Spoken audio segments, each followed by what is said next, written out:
After two subpar preseason performances, Browns quarterback Tim Couch needs a strong outing to get the Browns moving as the regular season opener draws near. Tonight, all eyes will be on number 2 as he faces a very tenacious Washington defense loaded with superstars. The Cleveland Browns take on the Washington Redskins coming up next.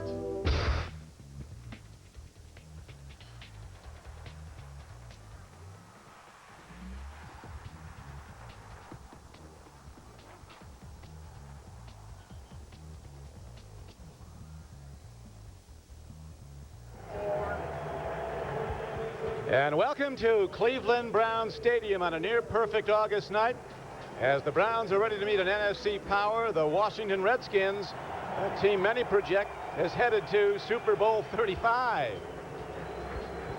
And good evening, everyone. Don Criqui with Todd Blackledge. When the Browns opened training camp 5 weeks ago, quarterback Tim Couch announced, "This is my team."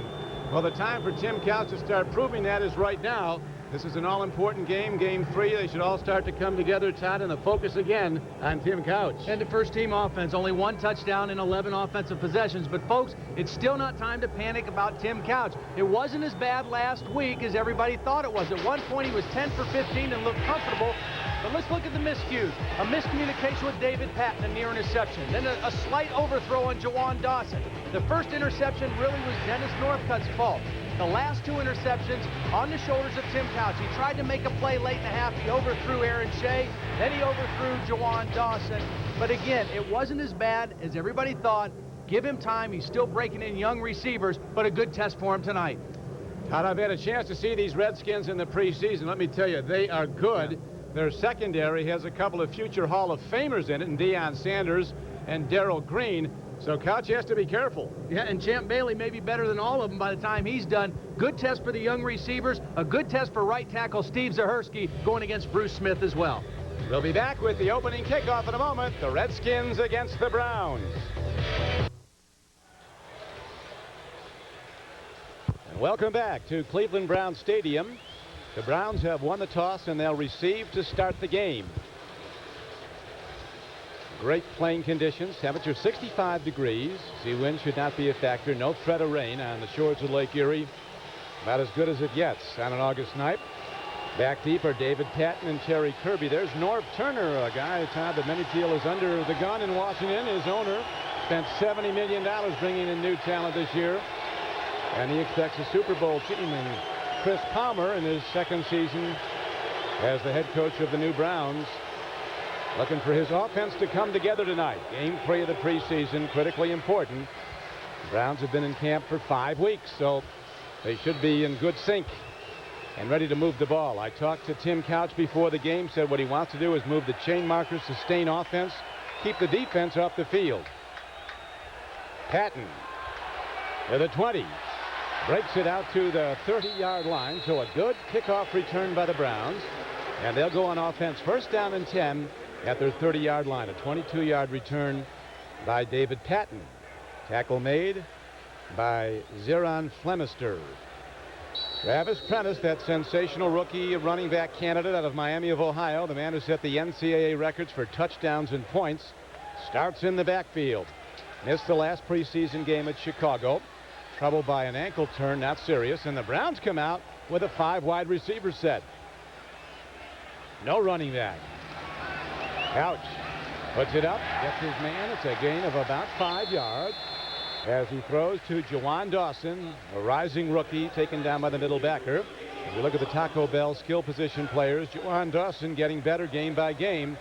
And Couch told me he has great confidence in him because he runs perfect routes. The offensive line, the one that Todd was telling you, had no sacks allowed so far. Zahersky, a key player at right tackle. No huddle offense. Browns go right to the 5 receiver set again, and Tim Couch runs out of trouble. He'll run for a first down. Good decision. Real good decision. Stepping out just beyond the yard marker, so he moves the chain. And Don, you remember when they played the Eagles, what got Tim Couch going as we take a look at the Eagles starting lineups, when they got him running the football a couple times, that got the offense in gear. So Bruce Smith, an 8-time All-Pro. Sean Barber, their best linebacker, and very good players in the secondary, including 8-time All-Pro in Deion Sanders. Believe it or not, the Skins are his fourth team. Started with Atlanta, was at San Francisco for a year, and at Dallas for 5. Here's a throw and a catch. Tim Couch comes out. Laser sharp, threading the pass through to Juwan Dawson. And the Browns do indeed move those markers again. They're going to apparently have another first down. And why they're going with the no huddle, a little something different. They haven't shown this yet. It's not a hurry-up offense, but they had a great matchup there. That's Juwan Dawson, a wide receiver, working on a linebacker, Derek Smith. That's a mismatch that favors the offense. Chris Palmer said they wanted to take a look at this. It's a new wrinkle in their offense. No huddle. It's not hurry-up, but they're calling plays at the line of scrimmage. They're keeping the same defensive personnel on the field. That's why you can get those matchups, a wide receiver against a linebacker, because the Redskins not able to substitute as freely on defense right now. Now they do on the as the chain markers come out and show that the Browns do indeed have another first down. They do break a huddle now.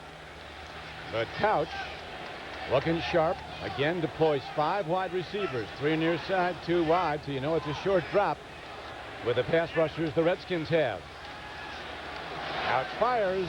And does the right thing, shooting away from the covered running back Travis Prentice. Dana Stubblefield getting a push up the middle, number 94, former NFC Defensive Player of the Year when he was with the 49ers. We talk about the new right tackle, Steve Zahersky. There he is working on Coleman. Does a pretty nice job. When he feels like he's getting beat, he goes to the cut block. That's a good instinctive move by an offensive tackle to protect his quarterback. Zahersky from Kent State. Here's a hard hit put on Couch just as he releases the ball. As coming in to get him was Kennard Lang, number 90. He is a former number 1 draft choice of the Redskins, who has really not lived up to expectations. But on that play, he did get the big rush on, got the hit as the ball was being released. Well, watch how quick he is coming to the inside. Kennard Lang here. He just whips right past Everett Lindsey. And, well, that's tough on a quarterback. A 3-step drop. You're expecting to have enough time to get rid of that one. Tim Couch lucky he was exposed in that position. Lucky he was able to get up and play this play. Yeah, he's okay. He goes to the shotgun on 3rd down and 10.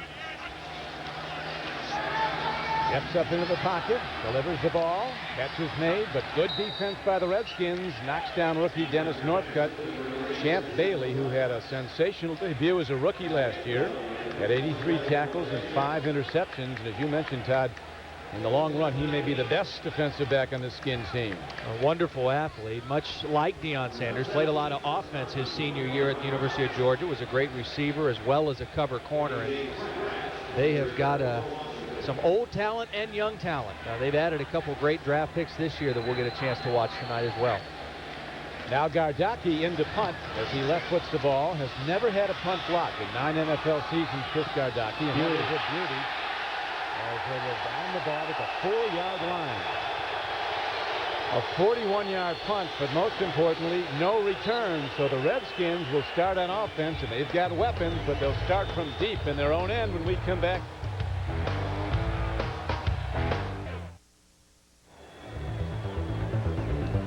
Tonight's game is being broadcast all across the state of Ohio. We'd like to welcome those viewers watching in Columbus on WBNS, in Youngstown on WYFX, and in Lima on WLIO, in addition to those of you in the Cleveland area watching WKYC. So a big welcome to Browns fans all across the Buckeye State. I was on WBNS radio this morning talking about the game tonight. A lot of excitement down in that area for the Cleveland Browns. And right now, the excitement could come from the Redskin offense. It is high power. End off. And the Browns slam the door on the run as Stephen Davis, who's coming off a sensational year. Stephen Davis had 1,400 yards rushing last year for the Skins. A lot of speed at the wideouts. They love their left tackle, a high pick in the draft, Chris Samuels, and their right tackle, John Jansen, his 3rd year from Michigan. Really a good, solid player. Gain on the play of 3 yards, 2nd down and 7.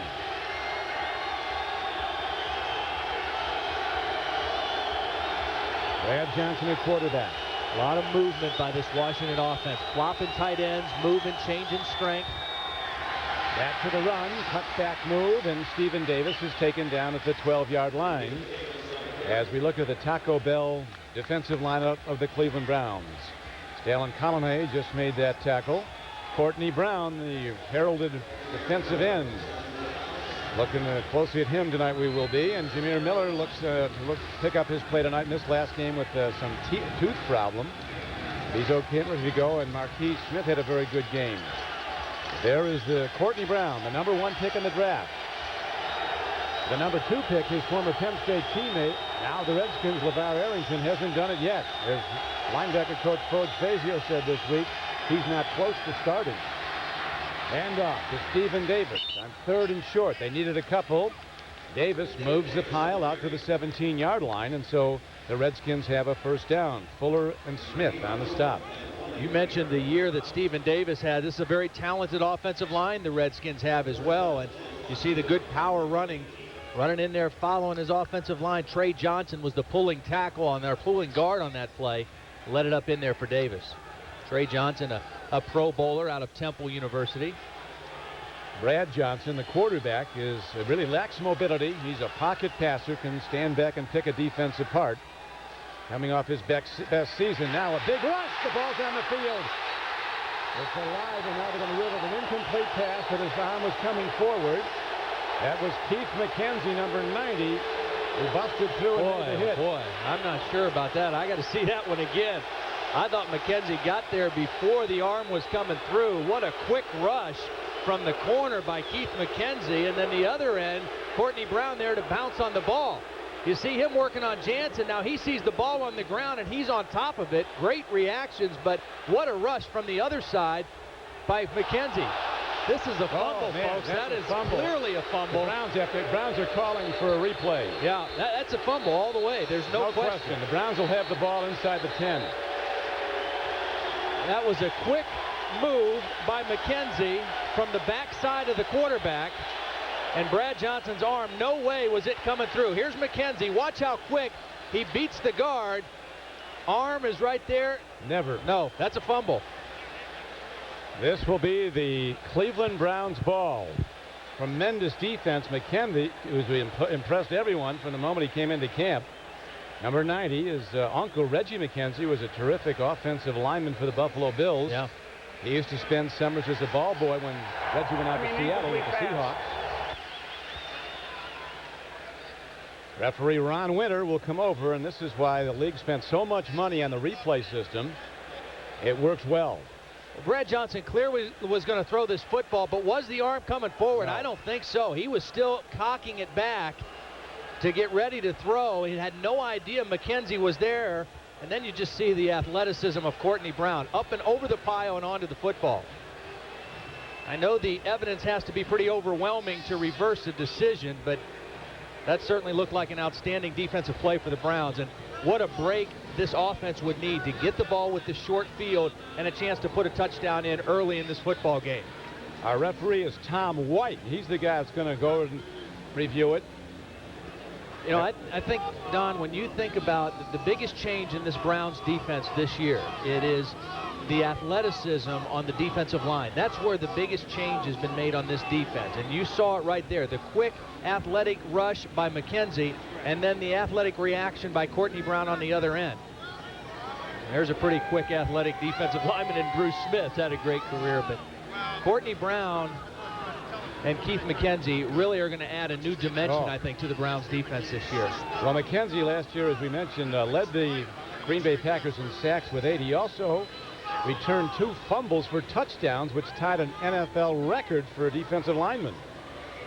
Well, that was just that was an excellent defensive play. The rush, the reactions, good pressure all over the pocket there. And you got to believe Courtney's playing with a little extra juice tonight, you know, with LeVar being on the field, and you know, both those guys were bantered about who was going to be the #1 pick. Well, we were talking about how much they... Challenge is upheld. This is a fumble. With the ball will be faced at the 6.5-yard line. The ball still belongs to Washington. As we reported, it is indeed a fumble. Cleveland is not charged. They time and out. The Browns take over the ball at the 6.5-yard line, according to referee Tom White. Well, I think they made the right call. I mean, no question. Yeah, that was an excellent defensive play. I think the official made a mistake when he was giving the answer there. He said the ball still belongs to Washington, but I don't think he was right about that.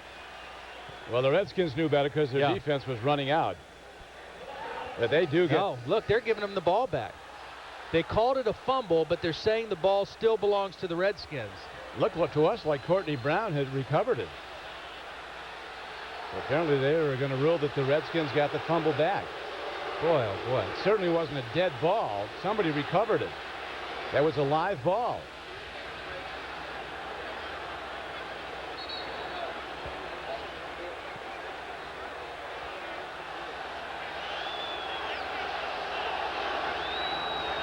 In the dog pound, and Big Dog doesn't like it. oh, there's some unhappy hounds in there.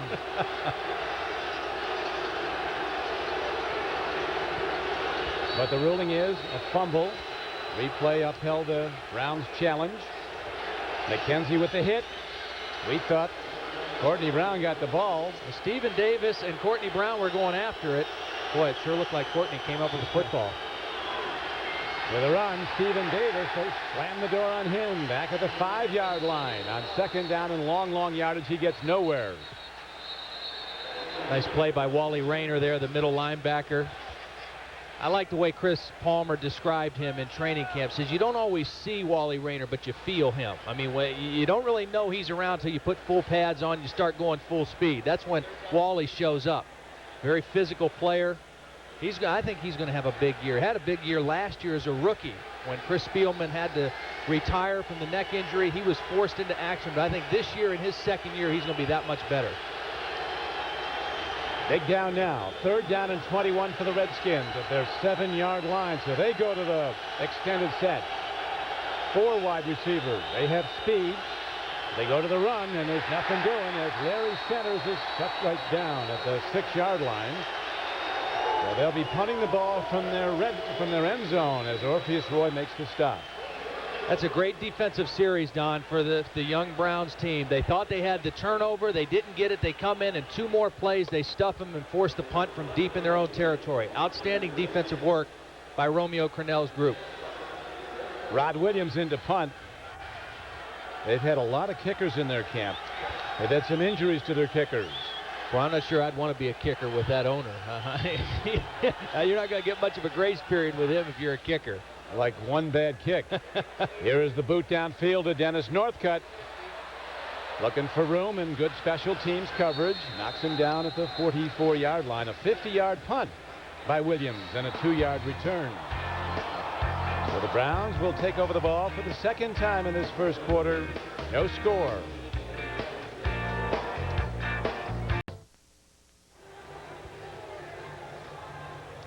We're back to Cleveland Brown Stadium. Let's watch in real time here, Todd. The pass rush. Ball is out, and right there is the referee. You can see in the back, he's blowing his whistle, waving incomplete. And so the ruling was as soon as he blew the whistle, the play dead. Didn't matter who was going to recover the football. They ultimately ruled it a fumble, but the ball stayed in possession of the Redskins. But upon review, it was not an incomplete pass. Right. It was, in truth, a fumble. Browns get the ball back, but not at the 6.5-yard line where they originally recovered. Now on a punt. First play after it, Travis Prentice runs the ball and gets to the 46-yard line, bringing up second down and 8. Tackled by Greg Jones, an outside linebacker for the Skins. The Redskins won the NFC East last year. Then they beat Detroit in a playoff game. Lost to Tampa Bay by a point. The Redskins spent heavily to upgrade their defense, which ranked only 30th in the entire NFL last year. Should have a mismatch here. Prentice finds room. Yards after contact, a very important element to any good running back's play, and certainly Travis Prentice demonstrated that. Hit twice, he gets ahead for a gain, and the ball will now be moved out to the 49-yard line, 3rd down and 5. We're going to get a good look at Travis Prentice with the first-team offense, running in the regular sets. We'll see Terry Kirby more in the 3rd down situations. In fact, he's in the ball game right now, but 1st and 2nd down, we'll see more Prentice. 3rd down, we'll see more Terry Kirby. 3 wide receivers, 1 running back, 3rd down and 5. Throw and it's slapped down, so the Browns will have to send their offense off the field. 3 downs and out. Kennard Lang having a good game, number 90. Got through with a big hit earlier, and now he knocks the ball down on 3rd down, and Browns will have to punt it. Here's Kennard Lang. Normally, when you have a short drop like that, you can't allow that defensive line to get in a position to get his hands up. You got to stick that helmet somewhere that's going to make him stay low. You got to make sure you cut his legs out or make him stay down low and not let him jump up and knock that ball down. James Thrash, number 87, a very fast punt returner. Big hit downfield by Gardocki, forcing Thrash into a fair catch at his 12-yard line. There the Redskins will go on offense. First down and 10 with 7:31 to play in the first quarter. A 39-yard punt and no return.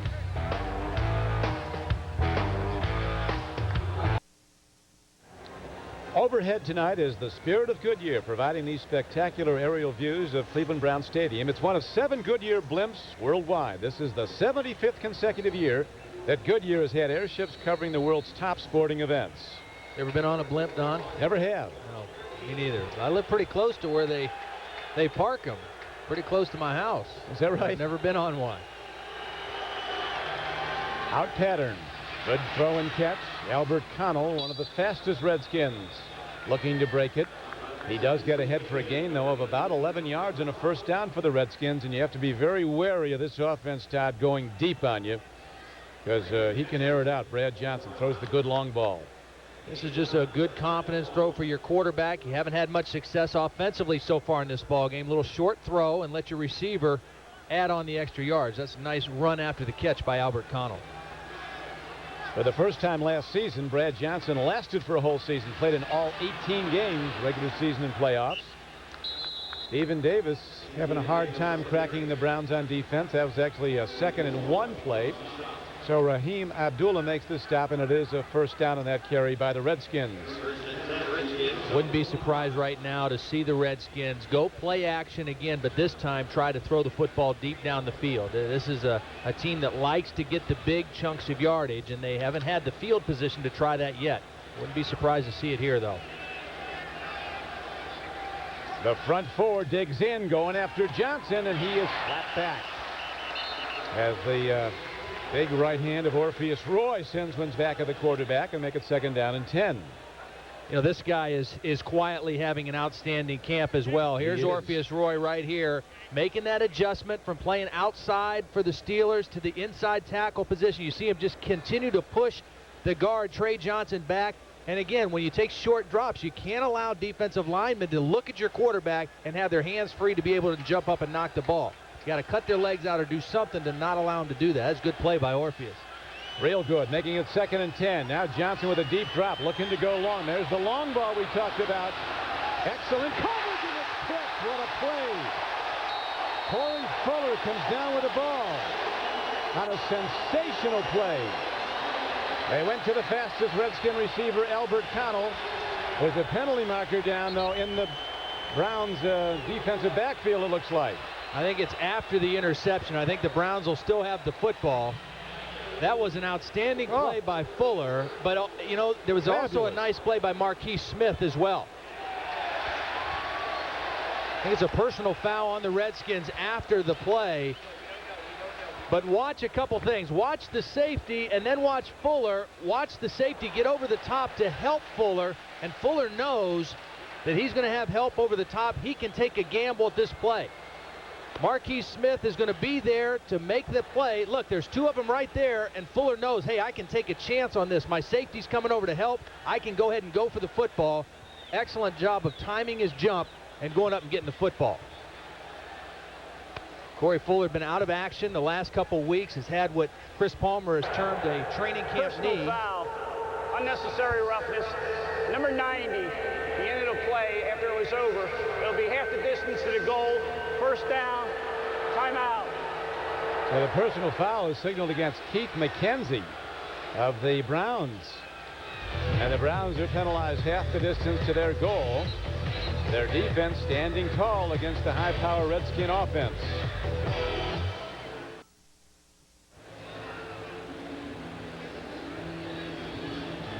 Back at Cleveland Brown Stadium, Don Criqui with Todd Blackledge. Chuck Coletti's also with us. We are in the first quarter. And the Browns, look at here. Everett Lindsey making some big blocks, keeping people out. Had his hands full with Kennard Lang, a couple of those pass plays there. Travis Prentice trying the left side of the Redskin defense is hit low and high. Mark Carrier, another acquisition. a former All-Pro player, 3 times an All-Pro. He was there to make the stop, number 27. Gain of just a yard. It'll be 2nd down and 9. So the Browns now have the long field to go. That's why the kicking game's so important. It's just about impossible in the NFL to generate 90-yard drives. Right. Against any defense. Something goes wrong. And you have to cover the long field. Here is Tim Couch running out of trouble. Myers gets the man out to the 22-yard line. It'll be about a yard short of a 1st down. Really nice work by Tim Couch that time, Don. It was a short drop again. He didn't like what he saw, and watch, he doesn't wait for it. Take a look as he gets back here. Now he's looking this way to throw. That's where he wants to go. It's not there. Spins out away from the rush and then still has the presence to pull up and make the throw. For Jawan Dawson, 3 catches now for 24 yards, and Tim Couch very alertly gets his legs involved into the play as well as his arm and turns a bad play into a good one. Real good one. 3rd and short now. To the run they go, and Travis Prentice busts it up the middle. He needed 2, and he gets ahead for 8 yards and a 1st down for Cleveland. Don, you know where I think Travis Prentice has really improved from his senior year of college to training camp in the NFL? He's become a more elusive, slippery kind of runner. I don't know if he just lost some weight or just really worked on his quickness as we take a look at Roman Oben going to the 2nd level and getting a block on the safety.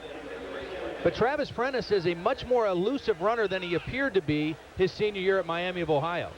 Playing well again. He's carried the ball 4 times for 15 yards. Draw play, nicely executed, but the Skins are there to knock down Terry Kirby for a gain of maybe a yard. Dana Stubblefield, the big guy who was the MVP, defensive MVP of the entire league, made the stop. But that was when he was at San Francisco, got the huge money to go to the Redskins, and has been at best average in his 2 years as a Redskin. Look on him, takes plays off. So this year he's said to be very motivated. We'll see. Well, his sidekick in there, Big Daddy Dan Wilkinson, injured his knee against the Patriots, and he's probably out for the rest of the preseason, so he won't have him in there now. Throw, the ball comes in to Jawan Dawson, and Deion Sanders makes the hit just as it got there. Deion, I was talking to Sam Huff, one of the Redskin broadcasters, a giant Hall of Famer, Todd. We'll get to that in a minute after you take this replay. Well, hey, you want to be the best, work against the best, and that's what Dawson's doing here, working against Deion Sanders. You know, the one thing that Dawson's been able to do all camp is create separation from the defender. If you can create separation against this guy, you're doing something. Norv Turner gave him the defensive playbook, which is as thick as the yellow pages. Deion said to Turner, he said, I don't need that. He said, just give me a picture of the guy you want shut out. He does his own training regimen. He won't lift weights, won't even go near the weight room, doesn't do the regular drills. He does a lot of what appears to be very peculiar personal drills, but he's headed to the Hall of Fame down the line.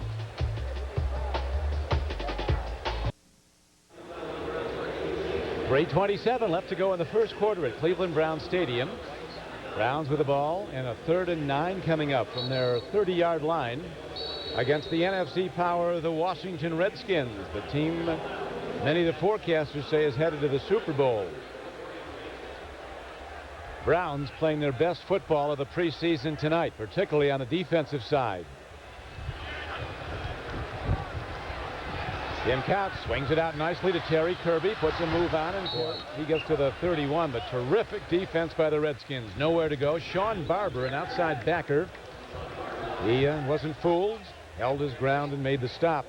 Barber and Bailey both. They set up the screen. That's why you see such a quick rush coming from this side. They invite the rush and then try to slip Kirby out there. But look at Bailey and Barber. Just had him just hemmed in right there. Excellent play.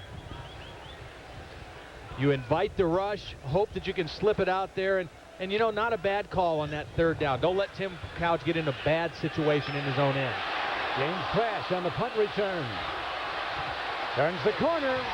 Right ropes the sideline and gets out across the 40, and he'll be marked out of bounds at about the 43-yard line of the Redskins.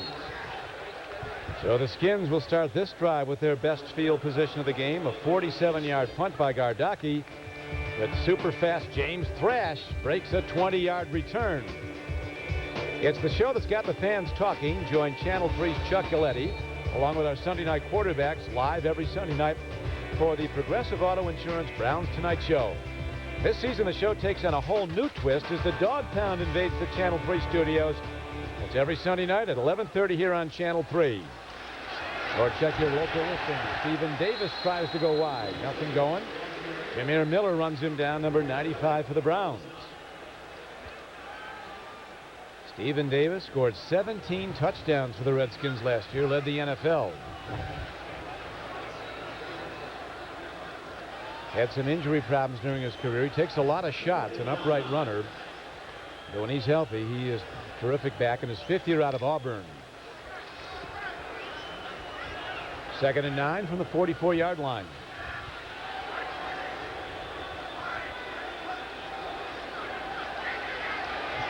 Johnson gets time, feathers it out to Adrian Morrell, who's at his best after the catch. And again, Miller shuts the play down, bringing up a 3rd down and 6. Nice play by Jameer Miller. Sometimes that can be a tough situation for a linebacker out in space like that with an elusive back like Morrell. But he did a very nice job. He's going to show up in the right side of your screen. He's out there one-on-one with the back, and he just does a nice job of breaking down and making the good solid tackle. A lot of grass on either side of him. Good heads-up play by Miller. Got to watch Michael Westbrook now at the top of your screen, number 82 on this 3rd down play. From the shotgun, Brad Johnson takes a look. He's looking at Westbrook, goes to him, and Westbrook makes a tremendous play. Flag comes in, it's on Cleveland. The play will go reception by Michael Westbrook. Don, that looked to be an intentional underthrow also, which can, it's a hard thing to perfect, but it can really, really be an effective weapon for an offense because a corner playing man-to-man, all he's thinking is turn and run, and the quarterback throws it back behind his receiver and lets his receiver come back to the football. Watch. The throw is thrown underthrow. The defender has no chance there. Westbrook knows where the ball is. Corey Fuller has no idea. Number 24, defense. That penalty is declined. They'll take the result of the play. 1st down. I think the team and the quarterback I remember seeing do that better than anybody was Terry Bradshaw throwing it to Swan and Stallworth. And they used to work on it all the time with the Steelers. The deliberate underthrow really puts a defender in a bind. Well, he made a big play. Brad Johnson now 3 of 5 throwing the ball for 28 yards. Now he swings it out, comes in high, but gets his guy, Stephen Davis. And Davis is taken down at about the 32-yard line by Raheem Abdullah. Another thing that Brad Johnson does well, Todd, is he feathers the ball over the middle. He can get it over the linebackers and in front of the safeties and get it right where it has to go. Very good touch. As mentioned, not mobile. Did have his best season in that he was in the lineup every game for the Skins last year. Originally was a 9th-round draft choice out of Florida State. Played at Minnesota. Davis runs, and the Redskins start to show their power as the game clock winds down now to 28 seconds to play in the 1st half. Davis getting a lot of early work. Stephen Davis, 8 carries, 25 yards.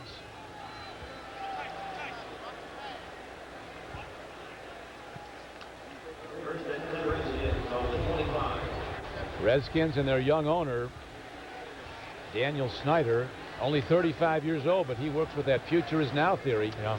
He wants a Super Bowl now. That'll do it for the 1st quarter of play. No score, but the Redskins are driving. So there were some big plays like this by McKenzie, but yet no points.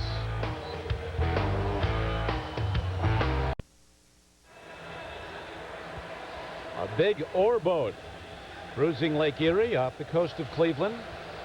Perfect night. Temperature in the 60s. Clear skies. Browns and the Redskins.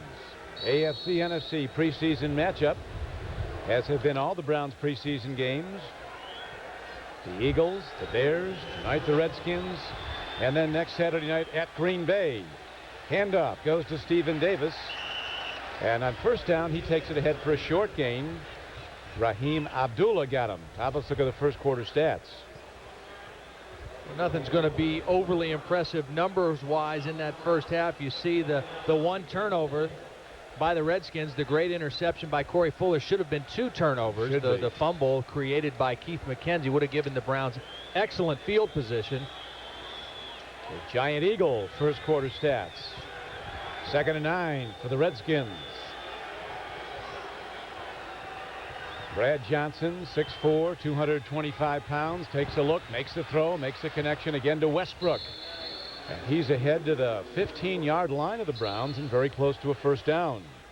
Lewis Sanders, a rookie cornerback, who's played well, makes the tackle.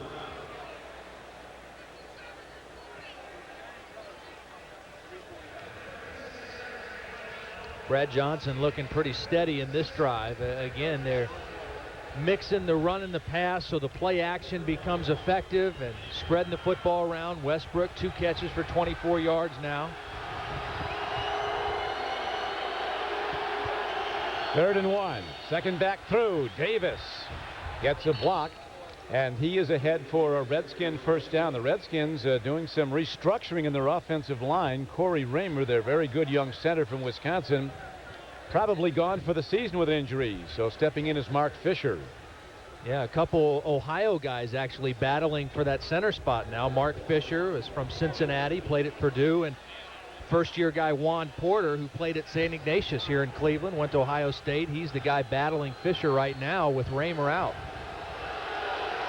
Now the Browns defense being challenged as the Redskins have methodically in a workmanlike way moved the ball down close. The handoff goes to Skip Hicks, and he's in. Hicks is coming off a tremendous game when he ripped the Patriots for 98 yards on 15 carries, including a 17-yard touchdown run. Well, that one was for 12, and nobody laid a glove on Skip Hicks as all of a sudden the Browns defense is cracked open. That one looked a little bit too easy, running the left side. Watch Chris Samuels, the big starting left tackle, the rookie working on McKenzie, just turned him just the way he wanted, was able to pin him to the inside, and that was an easy touchdown for Skip Hicks.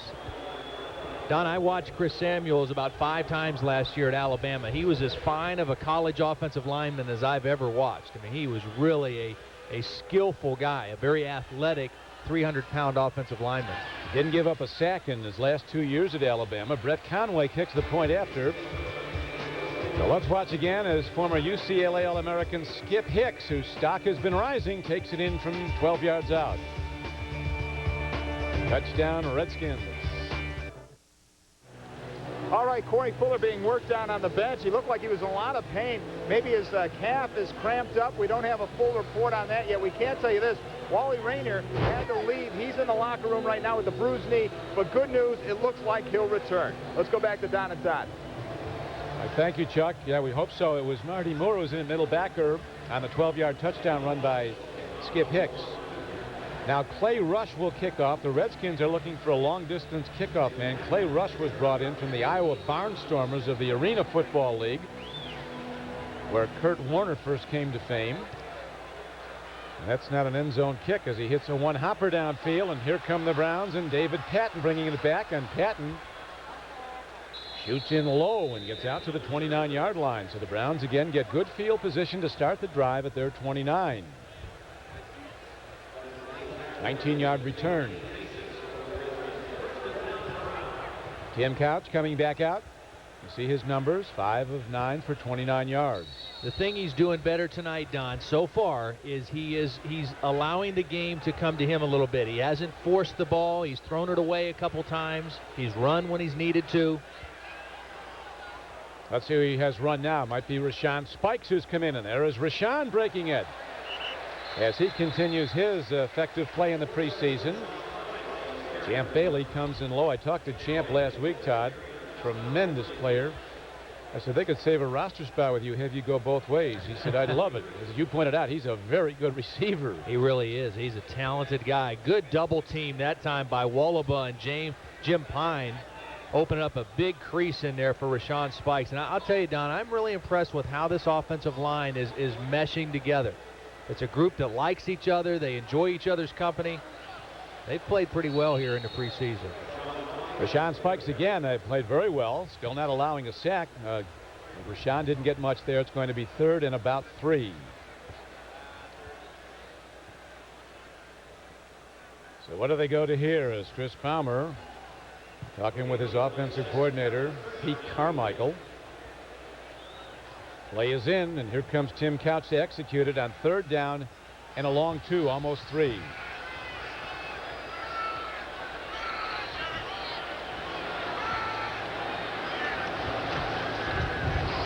Throw and a bobble. Art Campbell, a tight end, unable to hold on to the ball. So the Browns again stall. And their punter, Gardaki, is back on the field. And the Redskins get the ball back. It's a catchable good ball. Yeah, definitely a catchable ball. It's a good quick throw. You got the distance for the first down. Campbell's got to come down with this catch. Pretty good coverage. I mean, that's a defensive back working against the tight end. Sam Shade in there, the free safety.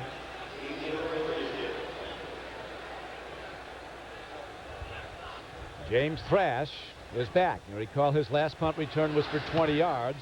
Set the Redskins up in good field position. They subsequently drove it down and scored. This time Thrash is caught and knocked down. Takes a thrashing of the 28. 40-yard punt, a 4-yard return, and the Redskins have it when we come back. 11:22 to play in the first half. Skins by 7.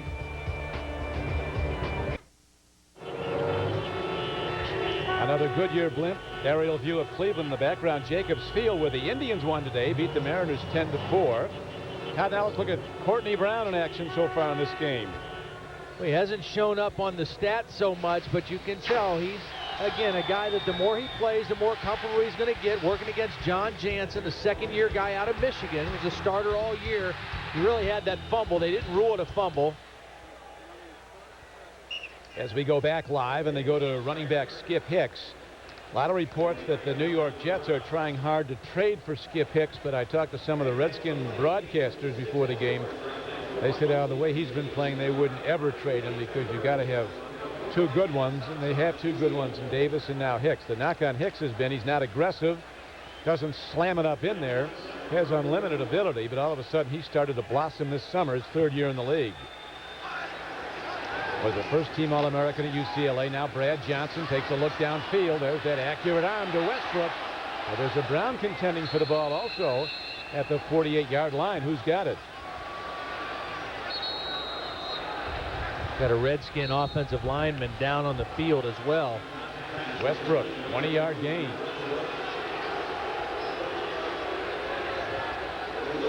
Yeah, there is a Brown down at the 30-yard line. Problem there for the Browns is not enough pass rush. Brad Johnson had far too much time, able to stand back there and direct traffic and move people around and hang in there and make the deep throw on the in route. And that is one of the Skins' best offensive linemen. Left guard Keith Sims is being attended to.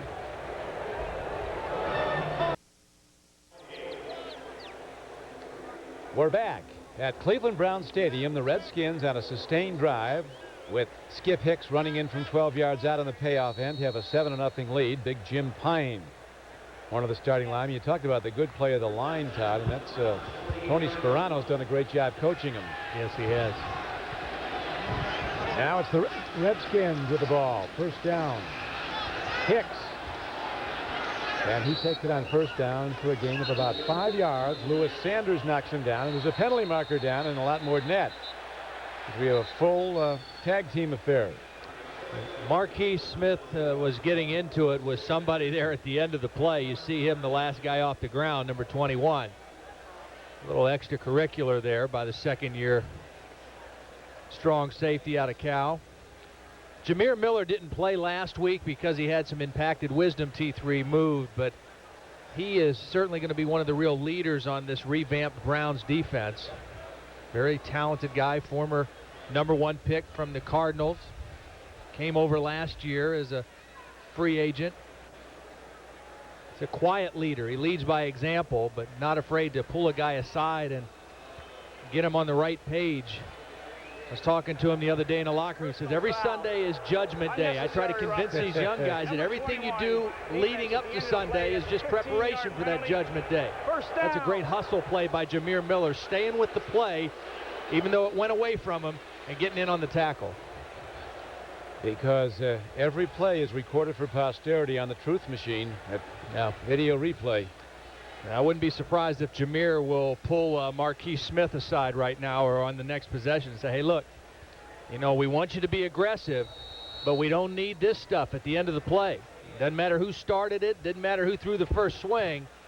We can't afford to give easy yardage to an offense like Washington.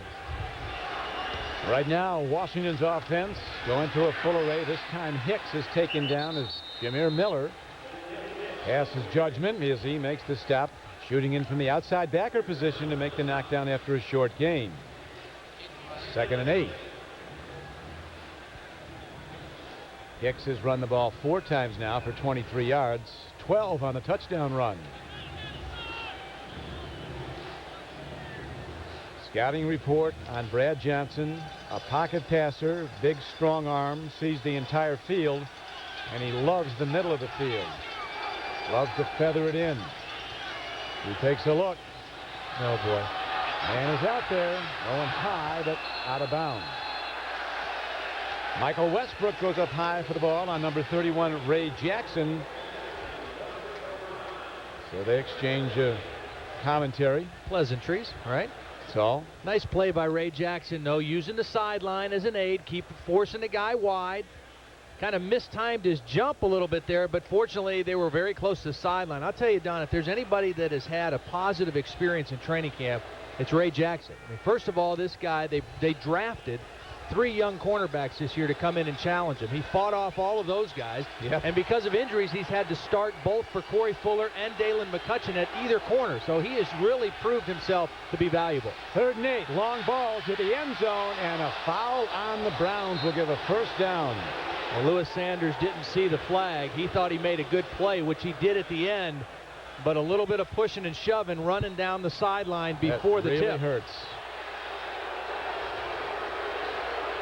Defensive pass interference on the rookie Lewis Sanders. The ball looked like it was going to be incomplete. Came in high.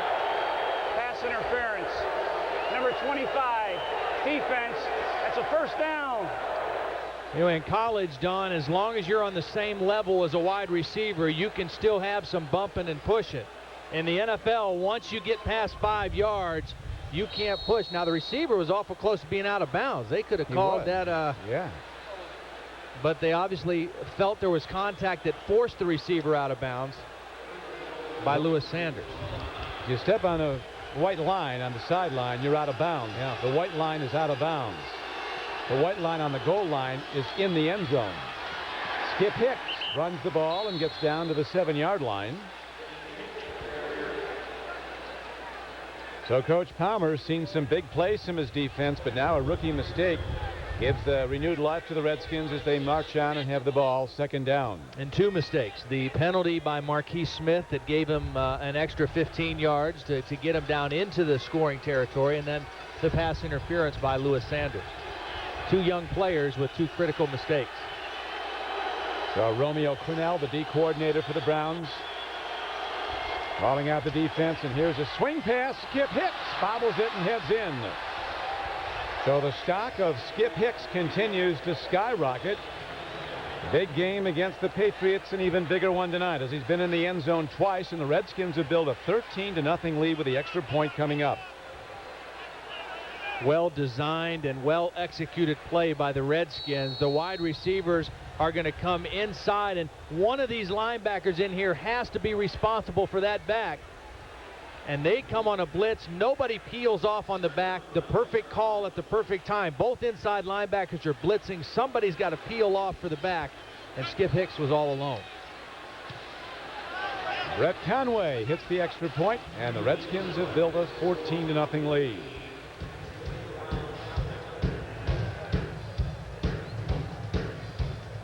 Johnson with a great look off, then he goes to Hicks, untouched. Let's go right down to Chuck while we have a moment.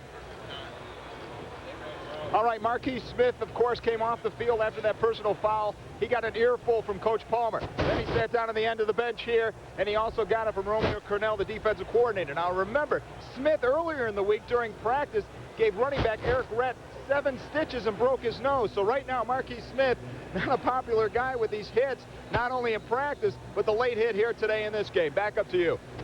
Thanks, Chuck. Marquise hitting the wrong guy when you're busting your own guy's nose. Well, 72-yard drive and 32 of those yards in penalties. And so that's That's again, you can't give that much free yardage to an offensive football team as explosive as the Washington Redskins. You got to make them earn everything that they get. And they have built a 14-0 lead, and now the kick comes downfield. And here comes David Patton shooting through a gap. A marker is fired in as Patton advances the ball out to the 35-yard line, but there could be a blocking foul signaled against the Browns, negating a 26-yard return. And that is the call. So the Browns, with another penalty, set themselves up with the long field to go here with 8:13 to play in the first half. Holding, number 55. During the return, it's a 10-yard penalty. First down. Marty Moore, a veteran middle backer, playing on special teams. Let's go back to the touchdown now. The Redskins have 1, 2, 3 receivers here. The Browns have 3 defenders here. Who's going to take this guy, Skip Hicks? It's either going to be a linebacker or a safety. But watch, the linebackers both blitz. Maybe it had to be Marquise Smith. He's nowhere around Skip Hicks. And it's an easy touchdown for the Redskins. Perfect call against that defense by Norv Turner. In most defenses, the middle backer has the first back out in coverage. Yeah, but he blitzed. Yeah. Rashawn Spikes runs. Dana Stubblefield tackles. Short gain, if any, maybe a yard on the play out to the 16-yard line.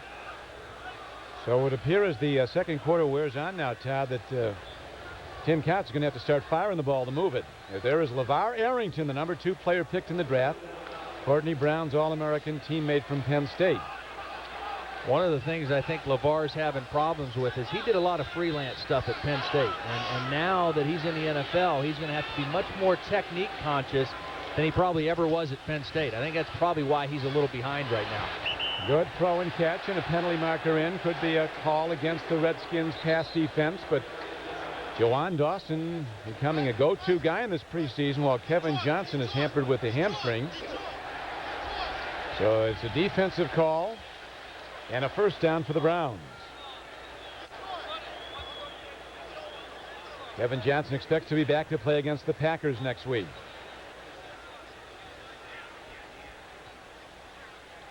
Take a look at from behind the offense. Number 50, defense. That's a first down. Again, that's a mismatch there. That's a wide receiver, Jawan Dawson, working against a linebacker, Derek Smith. And that's always going to play out in the favor of the offense. Derek Smith trying to do anything he can to stay with his guy. That time he got called for the interference. So the Browns with a first down just across their 20. Couch with a good fake. Here comes the rush. Ball is thrown, beautifully feathered in, and a great recovery. Wow, by Champ Bailey. Looked like the Browns had the defense beaten. Champ Bailey recovers and knocks it down. Well, Bruce Smith made the play. I mean, they went for play action, tried to fool the defense, but watch Bruce Smith coming in here to the inside. He beats the block and forces Couch to flush out of the pocket a little bit, and then he just can't get enough on the ball. And again, corners in this league, they react so quickly. They may be beat for an instant, but Champ Bailey wasn't beat very long. It's unbelievable how they react. Yeah. Tim Couch now 5 of 11 throwing the ball for 29 yards. Look at that hit. That was LeVar Arrington. That's one of the reasons a highlight hit that he got drafted number 2. That does remind you of Lawrence Taylor. Prior to that, they said the only thing that reminded you of him was they wore the same number. That's a decleater. When both feet come off the ground and all the cleats are off the grass, that's a decleater. That's Foge Fazio, the linebacker coach for the Redskins, who stated this week, so far, LeVar Arrington is a long way from being a starting player. Well, that raised his stock. Here's a throw up the middle and a struggle for a yardage as Terry Kirby gets to the 20-yard line. So Dana Stubblefield looked like a rodeo cowboy that time. He was trying to hog-tie Terry Kirby. I mean, he read that screen all the way from his inside tackle position and then just kind of waited and tried to ride him down. And the Browns on 3 downs end up with a net 0 yards. 4th down and 10. And again, the Skins who get good field position as James Thrash is positioned for Gardaki's punt at the Skins 37.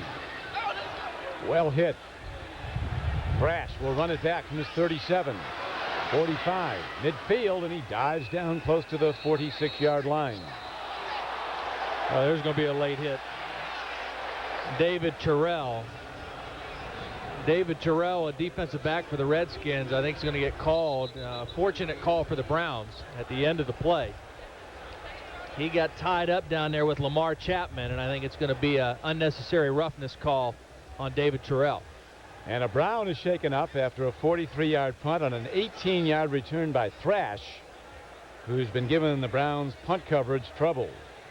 This play return now negated on the foul call against the Redskins, who will open on September 3rd at home against the Carolina Panthers. So Reggie White will be going after Brad Johnson that day. Here's Tom White. Personal foul, unnecessary roughness, number 31 on the return team. After the play was over, 15-yard penalty will be enforced from the dead ball spot. First down. Don, the top two NFL career all-time leaders in sacks will be on the field that day. Reggie White, number 1 with 192.5. Bruce Smith, the number 2 guy all-time in the NFL. But then sacks. A guy we were talking to at the Hall of Fame ceremonies, Todd, Deacon Jones, when they weren't the stats, keeping stats of sacks, it wasn't an official statistic. Deacon claims he has about 300. Yeah. Deacon probably kept his own, right. didn't he? He did. Went home every night and wrote them down. Boy, he was a great player. Part of that fearsome foursome. Merlin Olsen, Lamar Lundy. Who was the other one? Merlin Olsen, Lamar Lundy, Deacon Jones. Well, Rosie Greer was out there Rosie for a while. There's Bruce Smith. What a great player. I think the greatest tribute to a player like Bruce, I remember playing against him. He was a guy you always wanted to account for where he was. You always wanted to make sure you had a big body blocking him. You never wanted a tight end or a running back having to try to block Bruce Smith. There's a throw near side. Ball is caught, taken in by Larry Centers coming out of the backfield. Centers, who caught so many passes for the Arizona Cardinals. Jeff George now in at quarterback. Another of those expensive free agent acquisitions. Lewis Sanders on the tackle. Jeff George with a tremendous throwing arm. I remember one time I talked to June Jones at Atlanta, and he was an avowed enemy of Jeff George. They had a confrontation on the sidelines talking about Jeff George's arm, and June Jones, who didn't like him, said, you'll never see another arm like it. That's how good it is. Yeah, he's as good as anybody that's ever played and just flat out throwing the football. I mean, he just flicks it. He does one thing that I've never seen anybody do either. He just flicked it there right on target, but the Browns have it covered nicely. Michael Westbrook going for the ball, but I should also mention, I know Jeff George pretty well. I think he's a terrific guy, and he's played a lot of great football. They said he wasn't a winner. He was 20-4 as a starter at Illinois. You see, he doesn't even have to step into that throw. He just rotates his hips, and the ball is gone, and it's gone with accuracy. And that's a catchable ball. I mean, yeah, it's a high throw, but it's in between the defenders. The one thing he does that I've never seen anybody does, watch, pay attention now, after every play he undoes his chin strap. And then he gets in the huddle and he rebuckles it. And he only buckles one. He doesn't buckle them both, just the one. But watch, every play he unsnaps it. A courageous catch by a 17-year veteran, Irving Fryer. I talked to Irving before a game earlier this year, Tad, this summer. I said, how long are you going to play? He said, till they kick me out. I'm going to keep going. He's in great shape. Yeah, he's one of those guys. I mean, you consider him and Darrell Green and what kind of shape these guys are in. I mean, Irving Fryer, 16 years of NFL experience. The entire roster of Browns wide receivers have a combined 7 years of experience. Darrell Green, 17 years. The whole starting defensive backs of the Browns, only 11 years combined. These are two of the great players in the NFL. They are that. Skip Hicks, who scored 2 touchdowns tonight, accounting for all the points.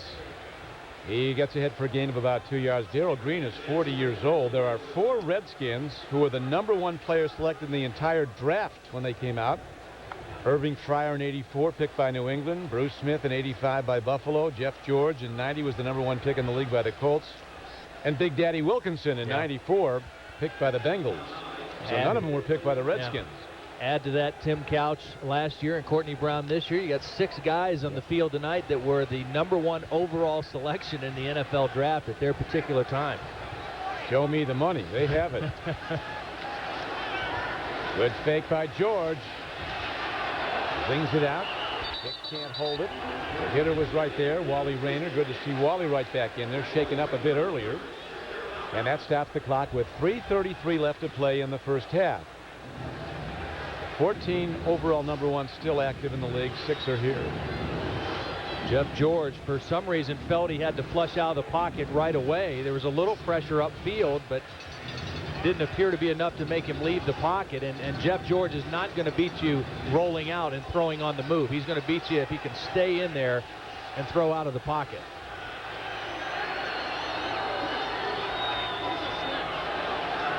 He will not run unless absolutely necessary. Throw, look at that throw.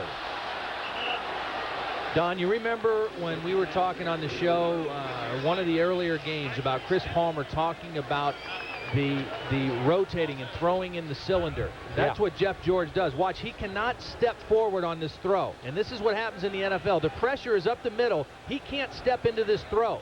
He's got to just rotate the shoulders and sling the ball. And the guys that can do that, that can make this kind of throw without having to take the big stride, they can be successful in this league. That's a great release by Jeff George. Skip Hicks runs. Jeff George was also a tremendous baseball prospect. I was talking to him one day when he was with the Colts and asked him what he was going to do in the offseason. And he actually said to me, he said, I think I'm going to fly in some major league pitching and work on baseball in the offseason. Fly in some major league pitching. You've got to have bucks to do that. That's his own field of dreams, I guess, huh? See if we can get Bartolo Colon to come over for fire a few high, hard ones. Whoop. Folks leaving early on the 2nd down and 6 play with 2:17 left to play in the first half. Well, they got the Browns to jump first, and then Chris Samuel moved across on the offensive side. It'd be a question of whether they call it first on the defense or not. Normally the defense can jump and get back. The snap count of Jeff George is what created the stir on the left side.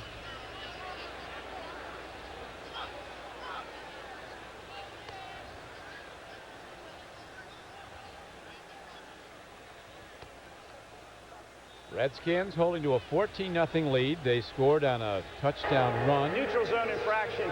Number 95. It's a 5-yard penalty. Remains 2nd down. Jameer Miller. Touchdown run by Skip Hicks. Touchdown reception by Skip Hicks. And we were with Mike Ditka last week in Chicago. He was on the pregame show, and in essence, Chris Samuel and Champ Bailey are the two draft picks or first picks, and LeVar Arrington and Chris Samuels that they got for Ricky Williams. He still thinks Ricky Williams is going to be great for the Saints. Jeff George swings it out beautifully. And Larry Centers comes out of the backfield and makes the catch and is out of bounds at the 15-yard line. So we're down now to the 2-minute warning. 1:55 actually on the clock as we look at the key play replay earlier in the game. Well, it was the sack by McKenzie. They ruled it a sack. Courtney Brown on the football, but they didn't get to keep it. The Redskins retained possession. Back in a moment.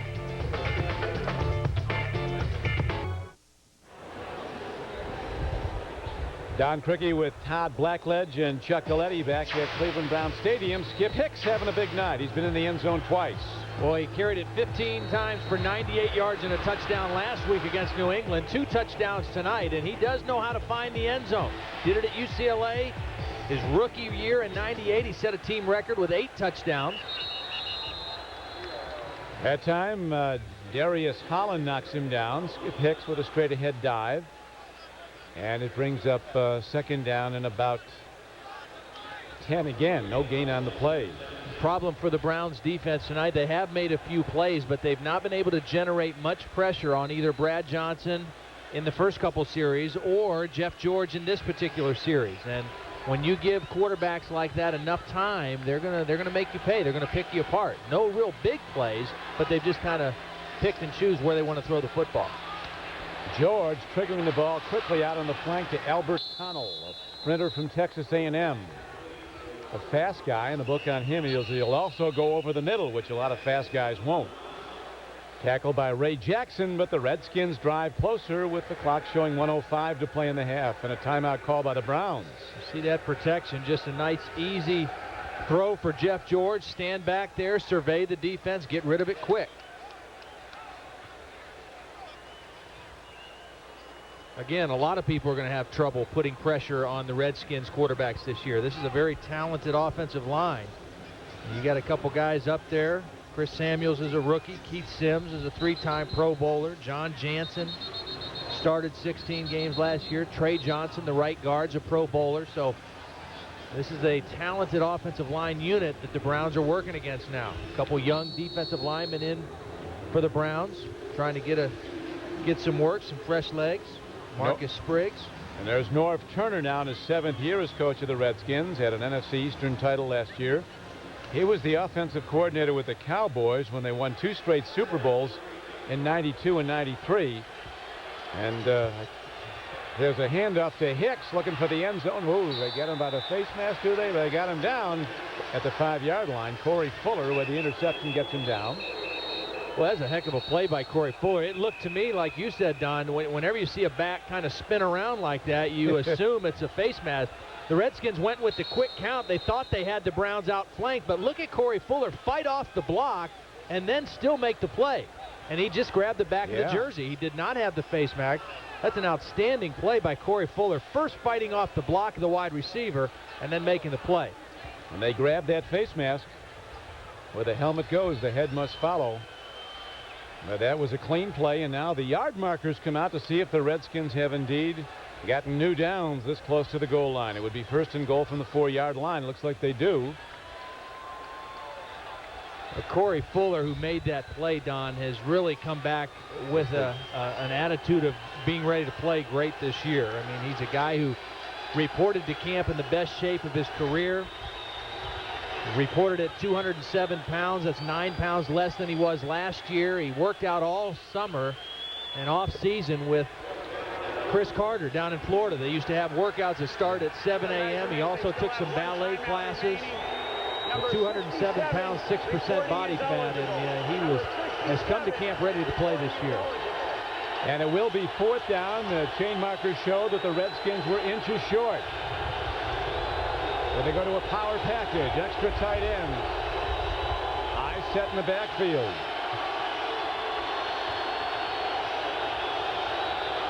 Browns crowd kicking in with some big-time noise as Jeff George now making sure everybody's on the same page.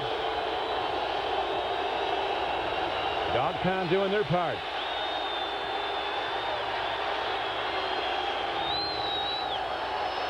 And apparently Tom White's giving him another huddle. Well, logic would suggest that you go with a quarterback sneak here with the amount of yardage that you need. Don't even take the chance of taking the ball off the line of scrimmage or into the backfield. But with Jeff George being a kind of a high-price acquisition, they may not go that route. Second back through, dives over the top. A goal line offense, and it's Skip Hicks up and over, and it looks like we'll see, but very close to the 1st down. Should have it. I mean, he was able to get over the initial line. You hope you get penetration here and can get to the legs of the back. They weren't quite able to do that. Skip Hicks was able to vault over the defense. Jameer Miller there trying to get there before he could get that jump in progress.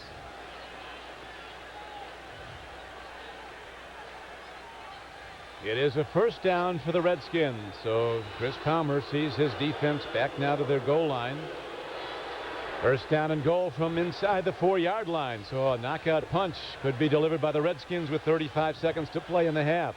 The Redskins still have all 3 of their timeouts remaining here with 35 seconds. So they have their full arsenal available to them right now. They don't have to worry about the clock at all with 3 timeouts. George, play faking, takes a look, triggers the ball. Good coverage by the Browns. Nobody to go to. He has to throw it away. 2nd and goal. Trying to get the ball to fullback Mike Sellers, but Corey Fuller right there. Right place at the right time, and forced George to just airmail that one. That's the fullback going in motion. Sellers hoping that he'd get picked off in there, but Corey Fuller was in the right place to make the play. Well, Corey Fuller started at corner last year, had to move to free safety when Tim McTire broke his arm, but he's back where he belongs at corner this year. Skip Hicks gets a couple. Third down and goal from just outside the 2-yard line. Wally Rayner sheds a blocker along with the front four and shuts it down. And the game clock down to 14 seconds to play. Timeout. Redskins use a timeout. I think they're going to go 4 downs here, Todd, and try to get it in if they don't get it in the next play. We'll see. Every Sunday morning throughout the regular season, it's the Browns pregame huddle. Join Channel 3's Jim Donovan and Ron Yance, along with Tony Grossi from the Plain Dealer, when they huddle up to preview the day's big game. It's an in-depth look at both teams and all the top news stories from around the National Football League. That's the Browns pregame huddle, Sunday mornings at 11:30 on Channel 3. Or check your local listings for the time in your area. I think the thing that you have to watch for here if you're the Browns defense is they're going to probably try to outflank you and get a pick play. Try to get a back out of the backfield with the defender, either it being a linebacker or a safety, getting picked off from some traffic. You got 3 receivers going out to the left. Keep an eye on your back. Westbrook to the lower right of your screen, going in motion. Watch this him. guy. Throw. Big hit. Knockout hit separates the ball. Corey Fuller puts the top on running back Larry Centers. And so the Skins will be denied the end zone. They'll send out their field goal unit. Excellent defense. They tried to get the ball to Centers. You try to pick the coverage off, but the Browns, they bounced it out. There was actually 2 guys there. Miller was there, as was Corey Fuller for the hit. Good defense by the Cleveland Browns. Real good. Now a 21-yard field goal attempt coming up by Brett Conway. The punter, Tommy Barnhart, one of the punters, is the holder. And the 21-yard field goal is good with 6 seconds to play in the first half. So the Redskins now extend their lead to a 17-0 margin. And very little time for Chris Palmer and his Browns to get anything going. Need a big kick return. The Spirit of Goodyear is based south of Cleveland in Akron, Ohio. The newest of Goodyear's global fleet, the Spirit carries on a tradition of 75 years of sports coverage from the Goodyear Tire and Rubber Company. And we thank them for it. Beautiful night in Cleveland on the shores of Lake Erie. Temperature now in the low 60s. Clear skies. But the Redskins showing the dominance that a lot of forecasters say will carry them to Super Bowl 35 in Tampa on January 28, 2001. We'll see. Very methodical, too, Don. You know, they didn't do anything, you know, real flashy, but they've been very methodical on offense, very smart with their mixture of run and pass, and the quarterbacks going to the right places with the football. They kick it to a tight end. Mark Campbell runs the ball, and he gets it out to the 40-yard line, and that'll do it for the first half of play.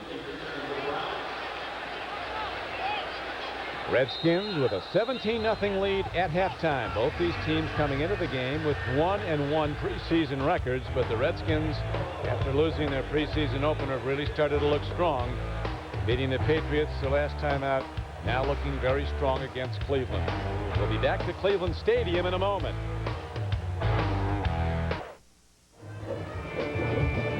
Back to Cleveland Browns Stadium where the Redskins lead at the halftime 17-0. Don Trickey with Todd Blackledge. Browns playing some terrific defense early. It really hurt Todd when they were denied that fumble recovery. The whistle blew, and the Redskins kept the ball. Well, and against a team like the Redskins, Don, you know they're going to be tough to slow down and stop and keep out of the end zone. You get a great stop by Keith McKenzie, and early in the ball game, a real momentum-changing play. They create the fumble. Courtney Brown is there to scoop it up. You have 1st and goal on the 6-yard line for your offense and a chance to score first. They don't rule it a fumble, they rule it a fumble, but the Redskins keep the football. Would have been a great chance for the Browns to jump on them early and put them more on the defensive. Very important now that the Browns come back in the second half and generate some offense. They were moving the ball earlier. Remember that first possession? They got a couple of first downs using their whole array of offensive plays. Then they really slowed down and weren't getting anything done. Didn't get much done running or passing there as the first half wore on. We may even see the no-huddle offense a little bit more in the third quarter. Tim Couch will probably start the second half. Might see that package again. They had some success early with it, keeping the Redskins a little bit off balance. Let's get more from the field as we go down now to Chuck Galletti. All right, Don, I can tell you this. It isn't a moral victory, and the Browns said, hey, we don't want any more moral victories, but holding on that last stand really did something for the defense. Everybody on the Browns team seemed kind of lackluster. A lot of guys sitting on the bench towards the end of the half. And then all of a sudden, when that dog pound got into it and started cheering for the Browns defense to hold, every guy left the bench and was standing on the sidelines cheering on that defense. And when they held, it was a moral victory. Now, the offense needs to get going, but nevertheless, for the defense of Romeo Crennel, their bunch seems to be really coming together. So if anything good has come out of this first half, that unit really seems to be bonding. Back to you. Okay, Chuck, 17-0 at the half. Coming up in a moment, the halftime continues with the busiest man in show business, Jim Donovan. Back after this. People. Some are born to be in the middle of the action. Others to guide from the sidelines. Some are meant to execute the plays that others create. And then there are those who just pick. Coach, what did you do this for? Are you doing a makeover here? And we've got two of the best in the business. Browns Playbook with head coach Chris Palmer, Channel 3's Jim Donovan, and the Plain Dealer's Tony Grossi. Monday nights at 7 on Channel 3. It's your chance to coach from your couch. Halftime here at Cleveland Browns Stadium, and I don't know about you, but I'm beginning to believe everything that the preseason publications say about the Washington Redskins. They're very good, leading over the Browns by a score of 17-0. The Browns could get really nothing going offensively, nothing running, definitely nothing throwing the football. But keep in mind, these cornerbacks for the Redskins are sensational. Sanders, Champ Bailey, great players, and the Browns have not been able to find any room to throw the football at all. And then offensively in the second quarter, after a very, I thought, spirited play by the Browns in the first quarter defensively, Brad Johnson meticulously took his team down. The Browns have been a little hot-headed on defense, caught themselves with a couple of bad penalties that have kept drives going, and then Jeff George drives his team for the final field goal, 17-0 at the end of the first half. Here's the way the game has unfolded as we take a look at the first half highlights. And it started out with a big defensive play. Keith McKenzie with a blindside sack. It looked like Courtney Brown had recovered. They gave the ball back to Washington after a video challenge was successful by the Browns. A great interception by Corey Fuller. Terrific interception, pulling the ball away from Albert Connell. Then Skip Hicks, what a nice block by Chris Samuels, goes in 12 yards for the touchdown. And then Johnson out in the right flat. Hicks juggles but controls, goes in for the touchdown. Washington took a 14-0 lead. That's Stephen Davis telling Hicks, hey, I'm the main guy on this Washington Redskins running attack. Let's break down the numbers. First downs, all Skins, 14-4. Rushing yardage, and I think Washington came in here to really see what their running game could do, giving Davis extended playing time, 66 yards rushing, throwing the ball much better than the Browns, 161-59 in the total yardage department. Penalties in the game, Chris Palmer won't like that. 5 for 59 through the first half for the Browns. That's very unlike this team, which was really not penalized all that much last year. But this year, I'll tell you what, it's been starting here in the second quarter, and Washington leads over the Browns by a score of 17-0. What a beautiful night here in Cleveland. Cool and crisp, but in that locker room right now, they're trying to find some offense and get things moving. First downs and maybe some points would help. 17-0 at halftime. We'll be right back.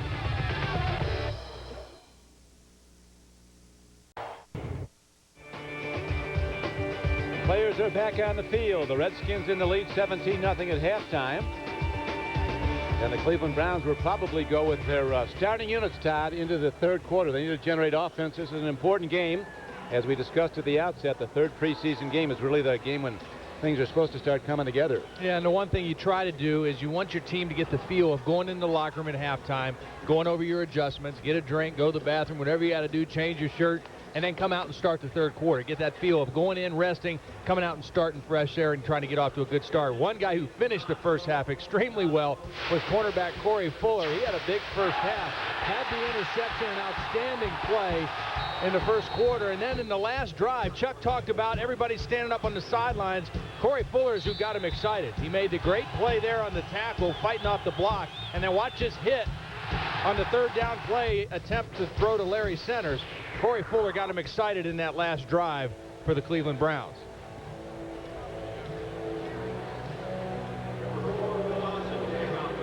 Dawson will kick off to start the second half. Phil Dawson, the place kicker and kickoff man for the Cleveland Browns. James Thrash and Adrian Morrell are back deep now for the Redskins. Morrell, another very good back behind Skip Hicks and the starter Stephen Davis.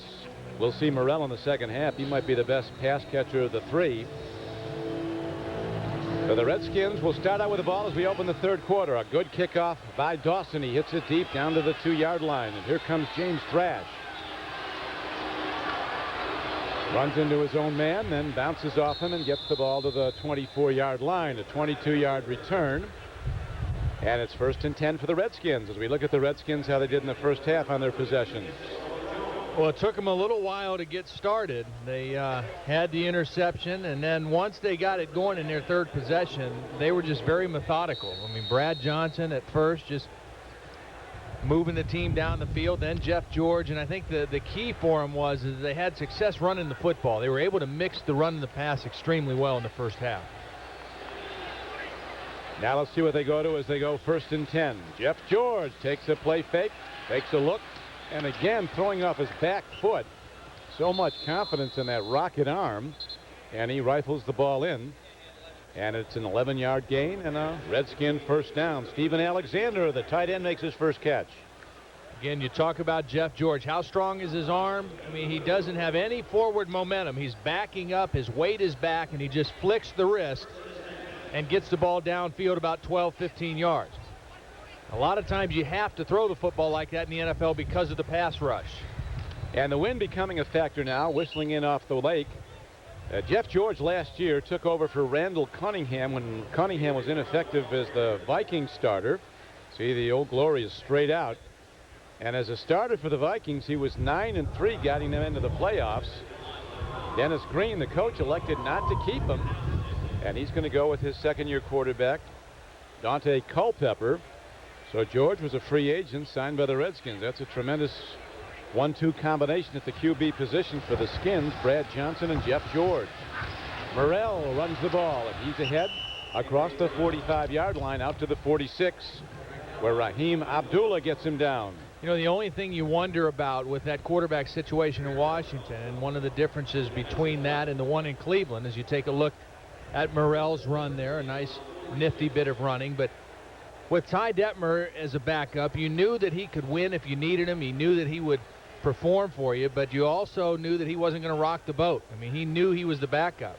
Will Jeff George accept that role here in Washington as, you know, if things start to go a little bit awry for Brad Johnson as the season unfolds? That'll be an interesting chemistry between Brad Johnson and Jeff George, and of course an owner like you mentioned, Don, that wants to win and win right now. So the future is now for 35-year-old Daniel Snyder. Well, Jeff George, the team starts going bad in Washington, there's going to be changes made. But I think the interesting thing, everybody talks about Norv Turner being under the gun. He's the most relaxed guy in the league. If he ever got fired at Washington, within 10 minutes, he'd be the head coach of the Cowboys. They love him in Dallas. He would have gotten the head job. He's been under contract now, and he's 7 years at Washington. Long ball downfield and great good coverage. play, Ray Jackson. Albert Connell, a super fast wideout, but Jackson was right with him, stride for stride. You know what he did so well there is he didn't turn to look for the ball. Now watch Ray Jackson's eyes. He's right on the defender, right on the defender. Now he's not going to look back for the ball until he sees the receiver look, and just at the right time he turns and gets a hand on the football. If he turns and looks earlier, Don, he's beat. It's a big play, maybe a touchdown for the Redskins. Well played by Ray Jackson. And a terrific guy off the field. He and his wife Natalie have 4 children. They both do a lot of great work in the community with kids.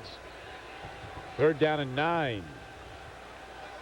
George makes the throw, comes in a bit high, and again good coverage by the Browns. Irving Pryor going for the ball. Now there's a penalty marker down in the backfield, and they're going to have a roughing the passer call against the Cleveland Browns. They're getting Courtney Brown on the penalty. A hit after the play.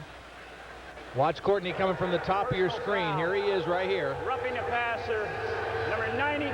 Boy, I don't know about that. Penalty. Man, I mean, I don't know about that's that. his job. You know, and that is a penalty that I'll guarantee you Chris Palmer will not be upset about. You know, there's so much talk about they didn't get penalized very much last year, and that's a good thing if the penalties are mental mistakes. But sometimes when you get aggressive penalties like this, that's not such a bad thing. You want your team to be a little aggressive, a little nasty.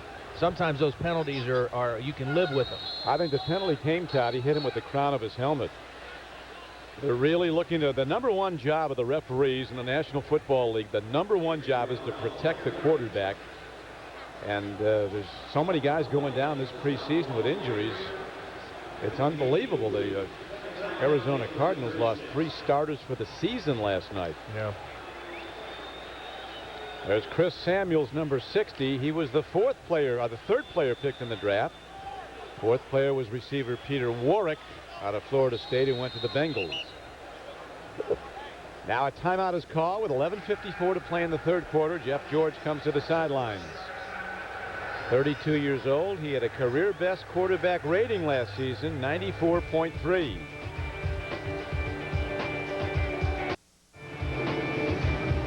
Every Monday evening at 7 o'clock, it's the Browns Playbook with Chris Palmer. It's your chance to get inside information from the Browns head coach, Chris Palmer. Channel 3's Jim Donovan, Coach Palmer, and the Plain Dealer's Tony Grossi review the week's game before a live audience at Damon's in Middlesburg Heights.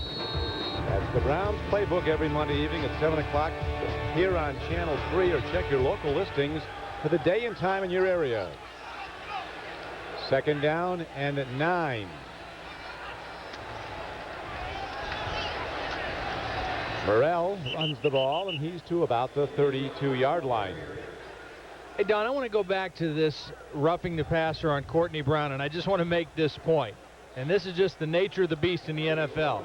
If this is Spurgeon Wynn playing quarterback for the Browns, who we'll see in a little bit, and maybe somebody like Bruce Smith rushing the passer, there is no way that is ever called a roughing the passer penalty. But Jeff George is a well-known guy in the league. He's a veteran, and that call went on the behalf of the veteran right there. That was the rookie who hit him. Third down now. George from the shotgun. Just gets it away. Swings it out to Adrian Morrell just before George was leveled by Courtney Brown, but George makes the play, and it's an 11-yard gain and a Redskin first down. Boy, Courtney showing some good agility there, forcing Jeff George out of the pocket. Again, you see the strength of Jeff George's arm being able to throw this backing up, but Courtney Brown really worked over John Jansen that time to get to the quarterback. Watch him work on the tackle, Jansen. It's only going to get better and better. The next dominator from the defensive end position. Here he comes again as the swing pass goes out. Morrell is caught and knocked down. Jameer Miller gets him. Speaking of backup quarterbacks, Tyler, we're happy to report that the surgery on the ruptured Achilles tendon of Ty Detmer went very well. A full recovery is expected. You're not going to find anybody that can outwork him when it comes to rehab. And as Vinny Testaverde of the Jets had the same injury at age 37 last year, and he said he's actually more mobile than he was before he got hurt because he's increased his leg strength so much in the rehab.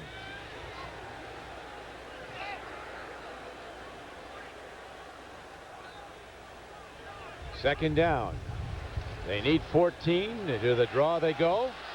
Morrell breaks a tackle and turns it inside the 20-yard line. Penalty marker down at the line of scrimmage. That'll probably be offensive holding. Anytime it's thrown in the middle of the pile there. Stalin Collinet was in there very quick. Number 93 almost made the tackle, but I think he got tackled. Holding. Might be 66. Number 66. Michael Moore. Offense. It's a 10-yard penalty. Second down. Backup offensive lineman, and now Morrell comes off. He's limping. Here's Collinet, 93. Watch as he goes in here to make the play. He's trying to make the tackle, and he's getting tackled. Yeah. So there was the penalty. Full takedown. So the ball's moved back to the 36-yard line of the Browns. Second down and 24. Swirling wind at Cleveland Stadium as the game wears on. Jeff George ready to fire downfield. Oh, what a play. He threads it in to Albert Connell. who steps by the defender and goes in for the touchdown. Percy Ellsworth, the former Giant at free safety, went for the intercept. He was victimized. It's a 36-yard touchdown play for the Redskins. You can't leave very much margin for error with an arm like Jeff George. And Percy Ellsworth, one of the things that Romeo Crennel told me about him is he said when we studied film and made a decision to acquire him, the one thing that we really loved is that he took great angles. He always took good angles to the football. Well, that time he did not take a good angle. You said he went for the interception, and that's probably true. Did not take a good angle at that play. And the result was not only a not interception, but a touchdown for the Redskins. And a beautifully executed play, though, by the Redskins as Albert Connell takes the ball, two defenders around him, and just moves right on by him and on into the end zone. A 36-yard scoring play where the Redskins show their might, build their lead. They now lead the game 24-0. Ray Jackson turns him over to the safety. He's expecting help, and Ellsworth just got out of position. The Skins have outpassed the Browns 165-31.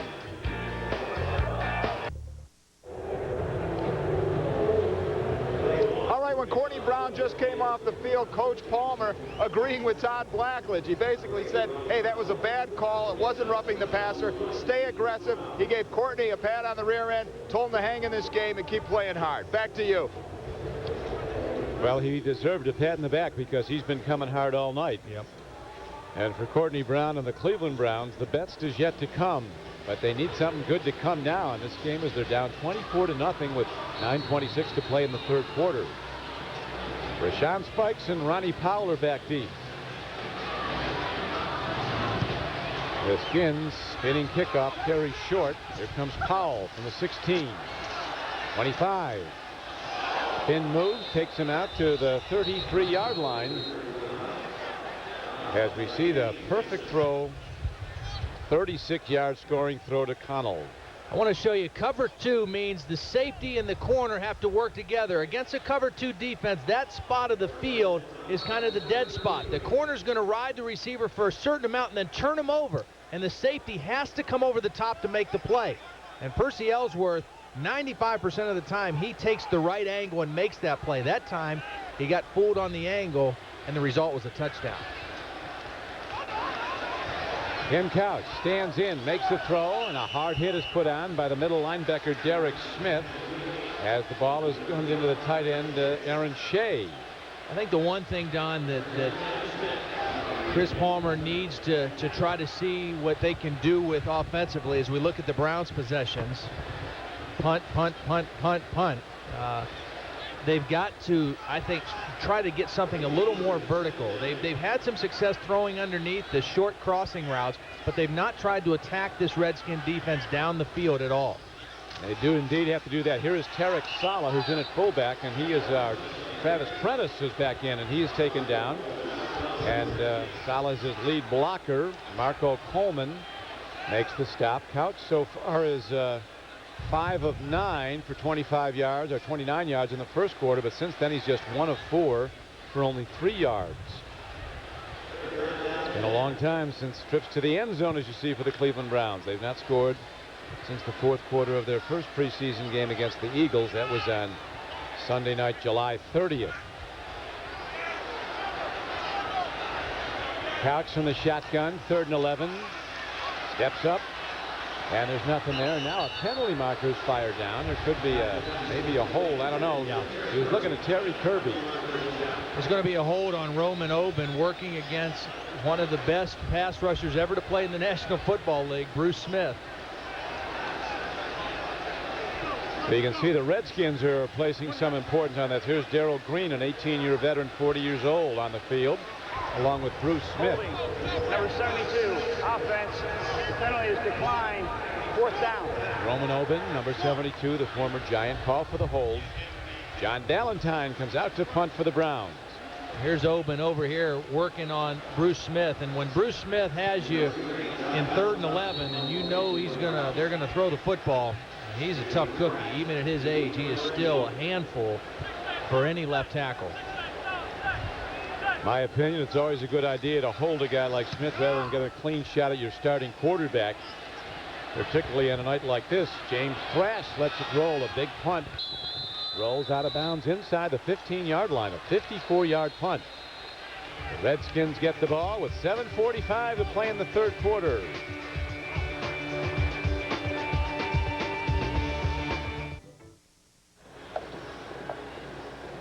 Welcome back to Cleveland Browns Stadium. Redskins have the ball, and they have a new quarterback in now, their third of the night, Todd Husak, first-year player, rookie from Stanford, a 6th-round draft choice. Very solid guy. Makes good decisions. He's played well in the preseason. Last year at Stanford, he was all Pac-10, the first Cardinal quarterback to receive that honor since John Elway in 1982.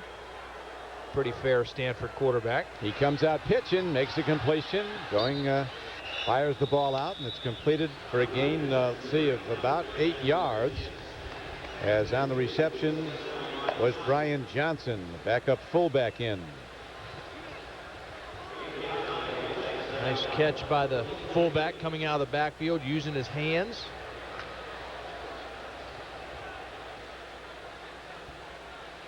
Husak is the son of an athletic director. His dad's athletic director at Loyola Marymount in Los Angeles. Adrian Morrell shaken up earlier, running well as he comes back in now. Gets the first down out to the 28-yard line, tackled by Jameer Miller. First team D still on the field for the Browns. We said earlier in the pregame show that this third game, I think, more important from a playing time standpoint for the Browns than for the Redskins and their regulars. They've got a lot of veterans that don't need the reps nearly as much as these young Brown players do. I mean, this is a team that when they started camp, 57 of the 88 players on the Browns had 1 year of NFL experience or less. Here's a throw downfield. Good coverage by the corner as the long ball. Fire downfield is incomplete. Lewis Sanders running stride for stride with Corey Allen, a wide receiver. There is Todd Husak.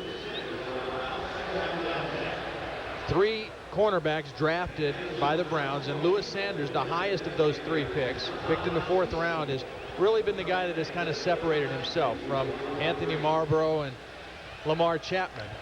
Lewis Sanders out of Maryland led the ACC last year with 6 interceptions. Overcame a pretty serious shoulder injury earlier in his career. Handoff on 2nd down, and Morrell is shut down. The Browns knew coming into this game that if they could play well against the Redskins, they can play well against anyone, because Washington is loaded with player talent. And early in the game, the Browns, particularly on defense, were really standing tall. They really never rebounded, Todd, from not getting that turnover. Yeah, they had a chance to get some momentum early in that ball game, and Washington just kind of clamped down on them after that, both offensively and defensively. Illegal substitution on the Redskins now. They had 12 guys in the huddle. Substitution, 12 men in a huddle. It's a 5-yard penalty. Tom White, the referee, a great part of pro football. He dates all the way back to the American Football League. Let's go down to Chuck Coletti while we have a moment. All right, you can really feel the frustration from the Browns offense. It's been well over 6 quarters since they've scored a touchdown, and that could be one of the big reasons. Standing right there in street clothes, Kevin Johnson. He was the playmaker last year for the Browns offense. He's been out, and so far the Browns offense has been sputtering without him. Well, it's been sputtering, and they also, whether it's by design or not, but they've not really tried to attack the Redskins down the field at all. But the Redskins come attacking down the middle of the field as Husak throws the ball over the middle to James Thrash, good for a 19-yard gain. The evaluation process continues. The Browns have scouts deployed all over the league assessing players who could be available when teams cut down on Tuesday. The building process continues.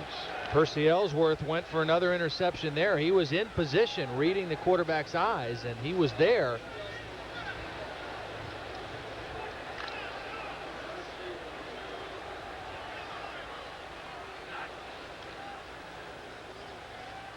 Morrell turns it up and out, gets to the midfield line. On a first down carry, he's ahead for 8 before Ellsworth runs him out of bounds. Many of the players, as you know, Tad, on the field right now are playing for their careers. With cutdown day coming up Tuesday, it's going to be the end of the line for some. Percy Ellsworth is going to make the football team, no question. Terry Kirby fighting for a roster spot as a running back, also in special teams. Percy Ellsworth, we should also mention that his wife Brett, they are proud parents of some twin daughters that were born a little bit premature, and Percy had to leave last week before the team left for Chicago to go and be with his wife. And the babies are doing well, mom's doing well, and I think Percy Ellsworth is going to be a real nice addition to this defense because he brings a stability, a maturity. The other young defensive backs trust him. He knows how to get guys lined up in the right place. You need a quarterback type mentality for your free safety in any defense, and I think Percy brings that to this defense. Well, he specializes in the interception. He had 18 interceptions in the last 4 years with the Giants. And he knows what it is to pay the price to get here. He was never drafted. Free agent out of Virginia. Redskins get the first down signal. They move the yard markers again.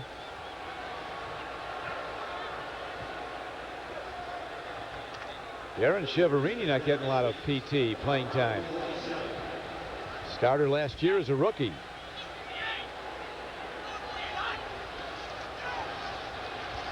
Usack tries to set up the screenplay and throws it away. And here comes the marker from the umpire for grounding. They'll probably call the penalty on Husak, but that's a good decision by Todd Husak. That's what you do. If you try to set up a screen and it's snuffed out, there's actually linemen downfield. But if the screen is snuffed out, that's what you do. You throw it right at the feet. You avoid the bad play. Quarterback can throw it anywhere he wants if he's outside the pocket, outside the tight ends.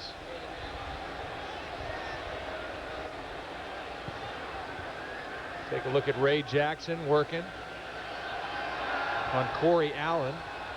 Again, I want to make the point again. Ray Jackson, I think, has really greatly helped himself in this training camp. They drafted 3 young guys. Downfield, number 66. It's a 5-yard penalty. Remains first down. They drafted 3 young guys to challenge him, and he fought all of them off and maintained the number 3 corner spot. He proved his versatility by being able to start at both left and right corner for Corey Fuller and Dalen McCutcheon. And he showed his toughness because he battled through a little bit of an Achilles tendon problem. Redskins with a real dominance here, Todd, in total plays. Yeah, 59 plays for Washington, only 25 for the Cleveland Browns. On 1st and 16, a handoff goes to Brian Johnson, who is quickly taken down by Marquise Smith. Nice hit by Marquise Smith. That's what he brings to this defense, that physical presence from the strong safety. He had that reputation in college as a big hitter, and he came up there and stuck his nose right in. Watch Marquise Smith. Will come from the top left of your screen out of nowhere, flies in there and puts his helmet right on the chest. Todd, are you living dangerously keeping your first team defense on the field this long in a preseason game? I don't know that they'll be in much beyond this series. This will probably be it. But again, I think it's that feeling of coming out of the locker room and playing again in the third quarter, getting it cranked up again. Was it a pick by Jameer Miller?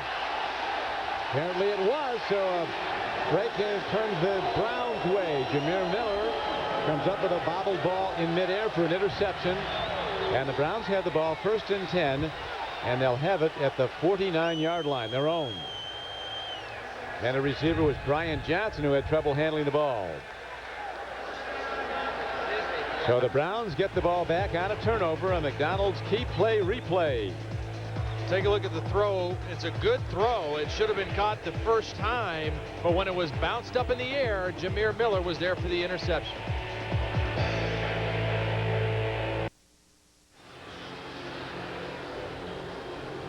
Back to Cleveland Brown Stadium. Turnover, Jameer Miller with the interception. Browns are winning the turnover count. Washington's turned the ball over twice. Cleveland's not turned it over. Really, the Skins turned it over, we think, 3 times. But the official ruling, the whistle had blown. It was not a fumble. That was early in the game. Couch stands in, swings it out. And not much happening for Tarek Saleh as he gets a very short gain. Nobody open deep. So the Redskins, even with their backup players, getting good coverage downfield. Browns moved the ball and got first down style when they went to that no huddle offense at the start of the game. You think they might go back to that? Well, I don't know if they'll go back to it now because I don't anticipate that the first team offense will be in much after this series. I think Chris Palmer is going to give Tim Couch and the first offense one more good shot at it here. But that kind of caught Washington off balance there to start the game, and it's kind of lost the element of surprise now. Beautifully executed, a throw and a catch as Couch guns the ball out to the rookie from Tulane, Jawan Dawson, the man he says runs such precise patterns. It's good for a 15-yard gain and a Cleveland first down. Well, that's pretty right there. This is perfect timing, perfect throw and catch. Hit that fifth step, let it go on time, ball in the right place, and Jawan Dawson able to catch it and turn upfield and add about 5 yards. That's a nice looking play. Dawson now with 4 catches for 39 yards. Prentice looking for a place to go. No place to go. He's taken down. Outside linebacker Eddie Mason, number 53, gets rookie Travis Prentice on the grass, and it is a gain of about 1 yard. Actually, we're going to spot his knee down. He may have lost a half yard. So the Browns now have the ball positioned at the 35-yard line of the Redskins. David Patton, he goes out wide to the left. 2 wide receivers to the right are both single covered. There's a throw, and Patton extends to the ball but can't come in with it. That one's on Tim Couch now. He's got to throw that ball right at David Patton's numbers. David Patton ran the little hitch route and gave his quarterback the good target. Tim threw that one too far to the inside. 1, 2, 3. Let the ball go, and just a slightly errant throw by Couch. 1 of 7 on third down tonight. That's why you don't run as many plays as the opposition when you can't convert third down. 3 and out. We saw those early possessions, all punts. There's a ball slapped down. Kennard Lang puts his hand up, indicating he was the guy that knocked it back. That's the second time tonight that Kennard Lang, a former #1 draft choice, has batted back a Couch pass. Kennard Lang has gone a long way in establishing a roster spot for himself tonight to take. He has made some plays. Pressured the quarterback, as you said, Don, knocked a couple passes down. He's chased down some plays. Now on 4th down and 12, Couch goes to the shotgun, has to fire the ball downfield. They give him some time. He winds up and makes the throw. David Patton is inside the 15-yard line. So the Browns hit a most important play. Good for a 22-yard gain on 4th down and a first down. David Patton with the catch. Nice protection up front by the big guys. Tim Couch able to stand in there. Good sight lines down the field and delivers the strike to David Patton. Good play on 4th down. Game clock winding down here in the 3rd quarter, as you see, down to 26 seconds to play in it. Couch on first down. Another good throw. Receiver takes it in at the Jawan Dawson about the 5-yard line, where he's out of bounds with 16 seconds to go in the 3rd quarter. I think it's pretty apparent that the chemistry between Tim Couch and Jawan Dawson is improving. You worry about, the young receivers and going the right distance and the right place at the right time on routes. And I think Jawan Dawson is proving that he is dependable. He is a reliable receiver for Tim Couch. 5 catches now for 48 yards on the night.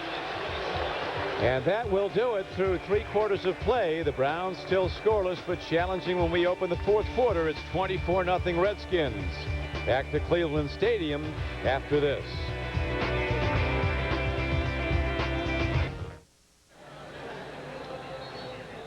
With Todd Blackledge and Chuck Coletti, this is Don Criqui back at Cleveland Browns Stadium. We're ready to start the fourth quarter.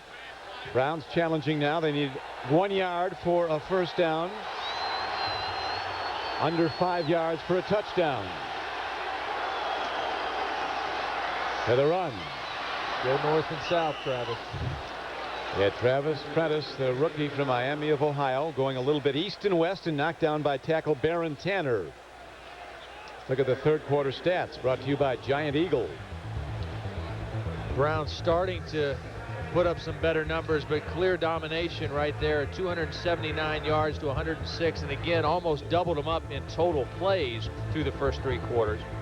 Very important drive here for the Browns now. They need a touchdown. This is they've had 18 offensive possessions, their first team offense in the preseason. Only 1 touchdown so far. Power set, triple tight ends. Here's Travis Prentice getting inside, and he is thrown back as the Redskins attacking aggressively. The Redskins defensive coordinator this year is Ray Rhodes, the former head coach of the Philadelphia Eagles and very briefly the head coach of the Green Bay Packers.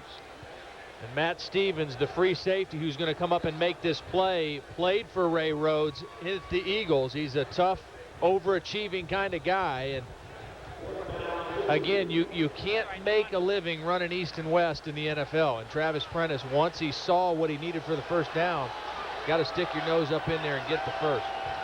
So fourth down, the Browns needing about 1.5 yards, almost 2 for a first down. Tim Couch looks. A throw to the end zone. Looked like a foul. There was no question there was one. Matt Stevens trying to hold on to Juwan Dawson. So already with Kevin Johnson sidelined, it's quite apparent that the guy Tim Couch has the most confidence in is the rookie who caught 96 passes for Tulane last season, Juwan Dawson. Ran the corner route from the inside slot position, and Tim Couch put the ball out there and gave his receiver a chance, but it was a clear holding that time by Matt Stevens. Holding, number 23, defense. That's half the distance to goal. First down. Matt Stevens, a free safety, not used to being in man-to-man coverage as much as a cornerback is. Watch the top left of your screen on the corner route. There was the grab of the jersey by Matt Stevens, just enough to keep Juwan Dawson from the football. Stevens originally was a Buffalo Bill. They felt he couldn't tackle. A ball on the field. Fumbled snap, and the Redskins indicate they have it. Oh, boy. And apparently they do. So the Browns' best hope of the night goes up in flames. A turnover inside the 3-yard line of the Redskins. Watching Tim Couch's action, it looked like he never, ever got the football cleanly. Watch right in here. He never had the ball. It actually hit Jim Pine, who was pulling from his left guard position on the way back. So the drive is stopped, and the Redskins take over the ball when we come back.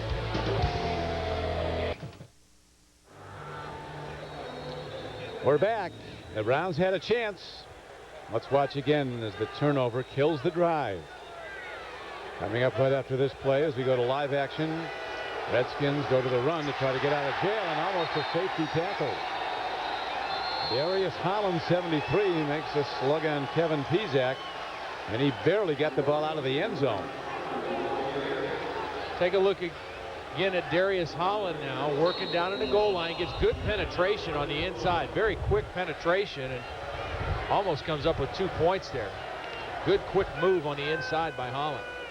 It's a guy who was a starter last year, replaced Jerry Ball in the starting lineup. He's not penciled in as the starter this year, but certainly with the way they rotate defensive linemen, the way you want to have fresh legs at that position, he's got an opportunity to play a lot of football this year, whether he starts or not. Now the Browns dig in, looking to knock the Redskins back. Second down and 11 on the 1-yard line, and the rookie quarterback, Todd Husek, wants to get some counsel from the sideline. He calls timeout, gives us a chance to go back to Chuck on the sideline. All right, I can tell you this. When the Browns almost got 2 points there, of course, they blew a golden opportunity to get 6. When Tim Couch came off of the field, he talked to Chris Palmer. It looked like Couch said it was his fault. Palmer grabbed him by the arm and then let go. Couch went off. So it looked like Couch took blame for that fumble there that blew a golden opportunity for a score. Back to Todd and Don. Okay, Chuck. And Palmer with some consoling words after a turnover.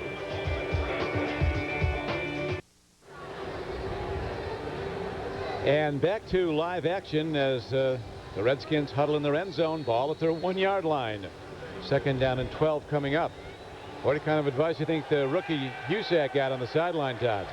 Make sure you get the snap. Yeah.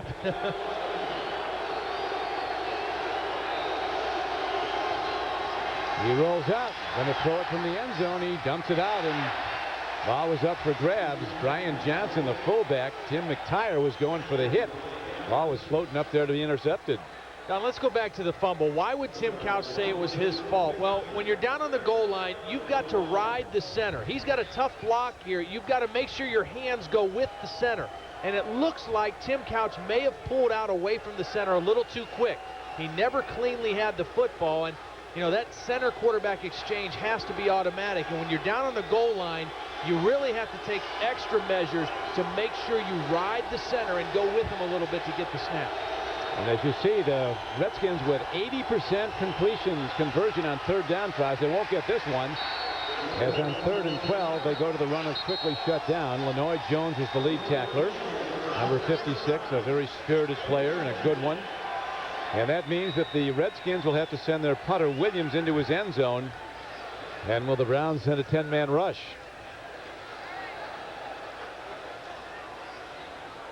I think I'd try to let Dennis Northcutt have a chance to do something as a returner as opposed to trying to block the punt.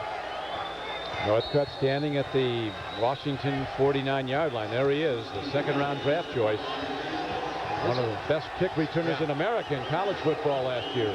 He is a guy who can change the game. He can change the tempo of the game as a return man. I'd say give him every opportunity you can. Ball is boomed downfield nicely by Williams, but Northcutt will have a channel to run it back. Here he comes. Beats the first wave inside the 40. And Dennis Northcutt, good return. Very nicely done. Takes it down to the 35-yard line. And the Browns send out their offense. 1st and 10. 51-yard punt. And a 19-yard return by rookie Dennis Northcutt.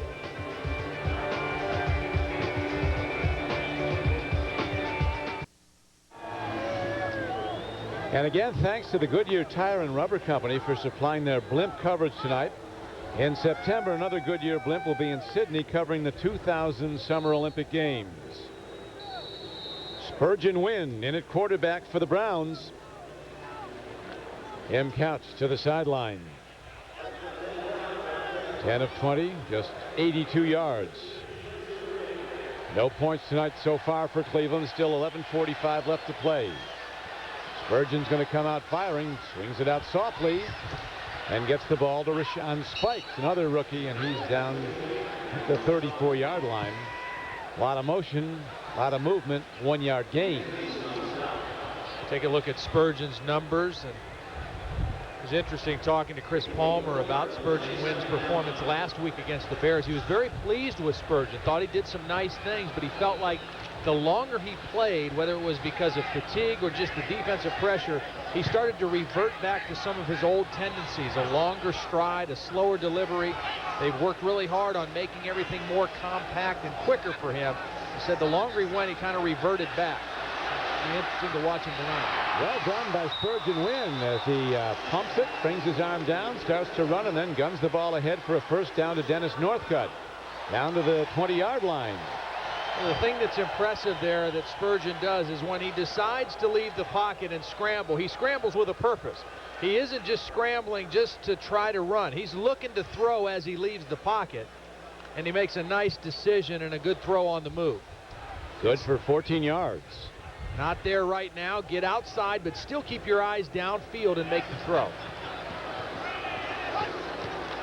On 1st down, he pump fakes, hands off, and on the run is Prentice, and he's down to the 13-yard line. Again, well done. Gain on the play of about 8 or 9 yards. Boy, Derek Ham, number 75, is going to catch him by the shoestring. Otherwise, Prentice might have taken this to the end zone. You see the trip up there by Derek Ham from behind. But a good run from Travis Prentice nonetheless.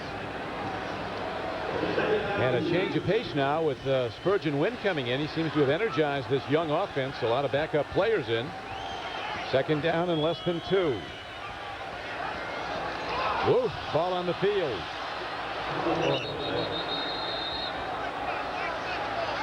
Redskins stop another drive with a fumbled snap. So the Browns drive but turn it over, and LeVar Arrington comes up with the football.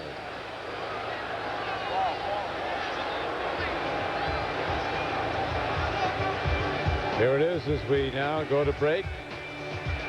Almost in a replay, only to the other side. Turnover, Browns, Redskins have it. Next, the Cleveland Browns travel to Lambeau Field to take on the Green Bay Packers. You can once again catch all the action right here on Channel 3, your official television station of the Cleveland Browns. Pregame begins at 4:30 with kickoff at 5. That's the Browns and the Packers next Saturday on Channel 3. Or check the local listings for the station in your area. Skip Hicks runs the ball. The Browns challenging for touchdowns twice now in the fourth quarter. Both times turning it over on quarterback fumbles. Watch the fumble again. It was Sean O'Hara, the center in now with Spurgeon Wynn. And very similar to what happened to Wolova on Couch is he had a tough block. He was trying to make a reach block, and the quarterback has to be able to take his hands and move with the center a little bit to get the football. And that center quarterback exchange is something that is very easy to take for granted, but obviously you can't start any play without a clean exchange, and something you need to work on and concentrate on every day. Brian Johnson, a fullback, is thrown back by Marty Moore. It's amazing how often when a center does go out of the game, though, the guy that comes in to replace him, even if they've been working on the sidelines, how often there's a turnover, or at least a bobbled ball. There's the guy who fell on it, LeVar Arrington. A brief reunion with his old teammate tonight. They probably shared a few laughs before the game, probably get together for a few minutes after the game, and then it's back to their respective cities. Dump pass over the middle by Todd Husak to Brian Johnson. Skips off him and was almost intercepted. That was a 3rd down and 3 play. Redskins have to punt.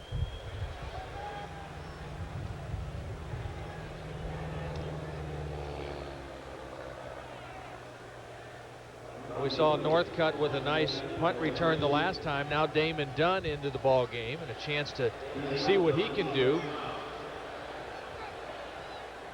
Damon Dunn standing back at his 34-yard line. Line drive punt. Dunn goes back. Fields it from the 29. There's a hold. And gets ahead to the 41. 50-yard punt, a 12-yard return. So Spurgeon Wynn, the rookie, comes out, and the Browns offense will try again. Blank so far tonight.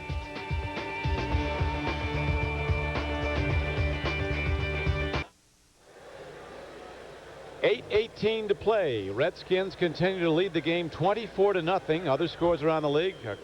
Rams lead the Bills 24-21 in the third quarter. Jacksonville up in Kansas City 10-6 in the third quarter. Denver leads Dallas 10-6 in the second quarter.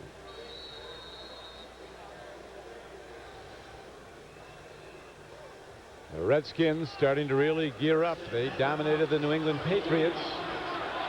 Now a dominating performance against the Cleveland Browns. They conclude against the Pittsburgh Steelers next Friday night before the regular season opener. Dennis Northcutt comes out of the near side flank and makes a catch and gets out to the 47-yard line. So the Browns, Todd, really looking for offense, and the one thing the Redskins have taken away is anything downfield. They're leaving the underneath stuff, but it's really gaining very little. Look at the numbers by Dennis Northcutt. Over 220 receptions, 24 touchdowns. There are some who follow West Coast football and Pac-10 football in particular that feel that Dennis Northcutt was every bit the receiver and the threat that Peter Warrick was at Florida State. The same kind of player, same kind of skills. And a fabulous kick returner, Dennis Northcutt. Huge numbers kick returning. And that was the ball thrown at Darren Chiaverini. He was a starter last year. First ball going his way tonight. Spurgeon Wynn comes in high to him now. Wynn will be throwing on 3rd down and 4.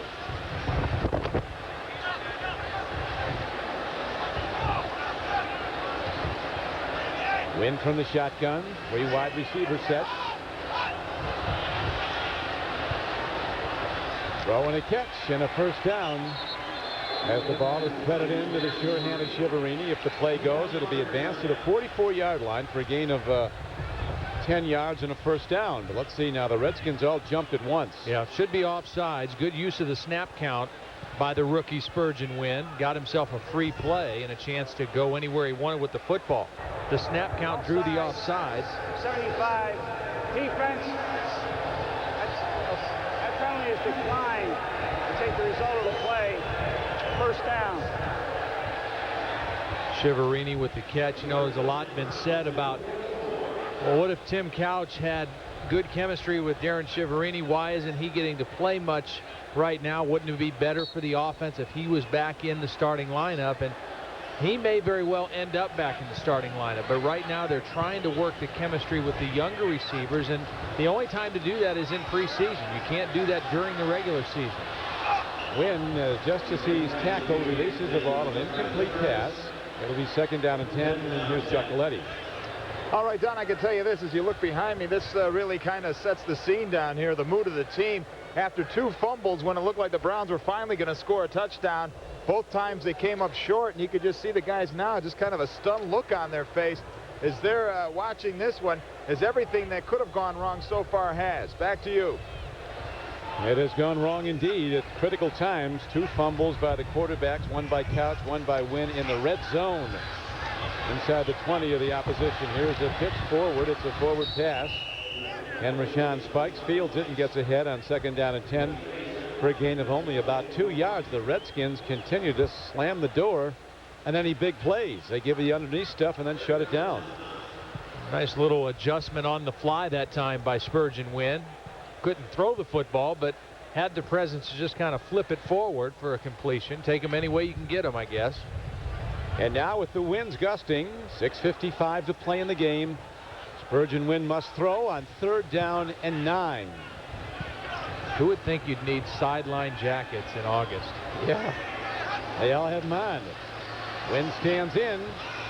He takes off, loses the ball. Recovered by the Browns, it looks like. And look, if it is recovered by the Browns, it'll be a first down. Well, the first thing that John Huffnagel and Chris Palmer will tell Spurgeon Wynn when he comes to the sidelines after this series, and particularly when they watch the film, they'll say, hey, great decision to scramble, but when you scramble, put the football away. LeVar Arrington looking a lot like Lawrence Taylor there, stripping the football out. Whenever a quarterback is running in the open field, he's not used to that. Running backs are much more accustomed to that, but LeVar Arrington saw that ball dangling away from the body and almost came up with the turnover. Zola Davis was the guy who came up with the ball. So the Browns, whatever's fair, do drive on, get a first down to the 32-yard line of the Redskins. Now a timeout. Spurgeon Wynn comes over. Get some advice from head coach Chris Palmer. How would you like to be part of our live studio audience for the Progressive Auto Insurance Browns Tonight Show? Join Chuck Coletti and the Sunday Night Quarterbacks live every Sunday night at 11:30 in our Channel 3 studios for 30 minutes of fan frenzy. To request tickets, call 216-344-3342 or log on to WKYC.com. That phone number again, 216-344-3342. We hope to see you there.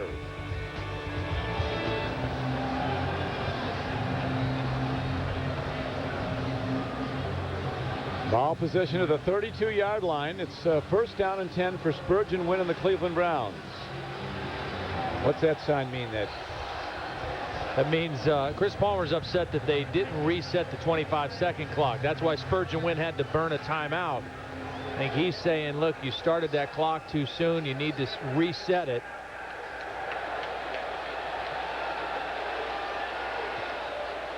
Okay, you got to love some of these Browns fans up and cheering, even though the game seemingly well out of reach.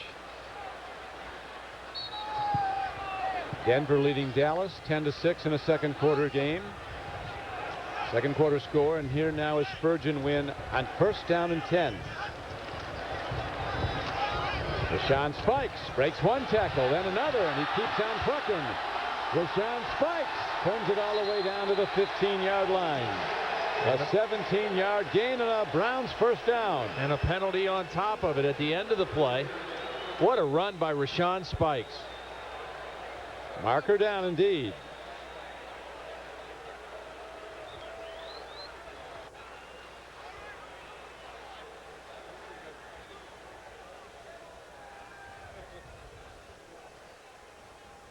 Tommy White, referee, gets all the information before making his pronouncement. Cincinnati leading the Chicago Bears 24-20. That game is in the fourth quarter, and the Colts lead the Steelers 21-17. 5-yard penalty. That's a first down.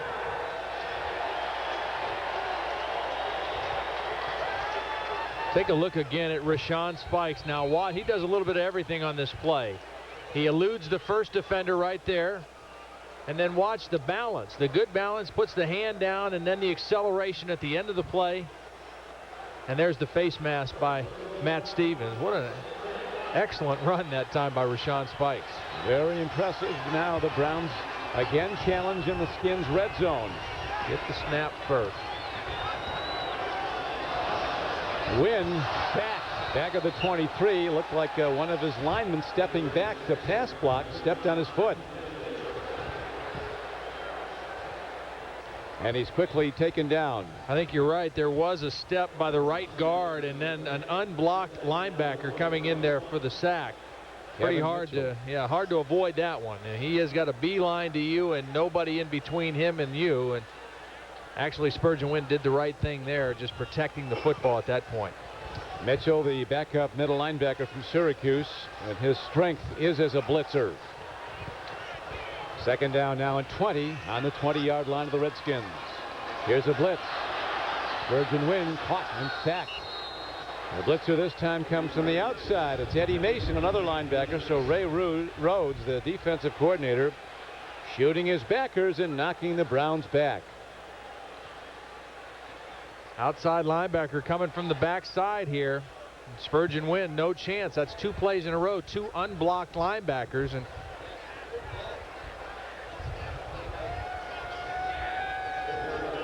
so now, instead of that very advantageous position he had, first down and 10 at the 15-yard line, Spurgeon Wynn finds himself third down and 29, all the way back at the 28-yard line.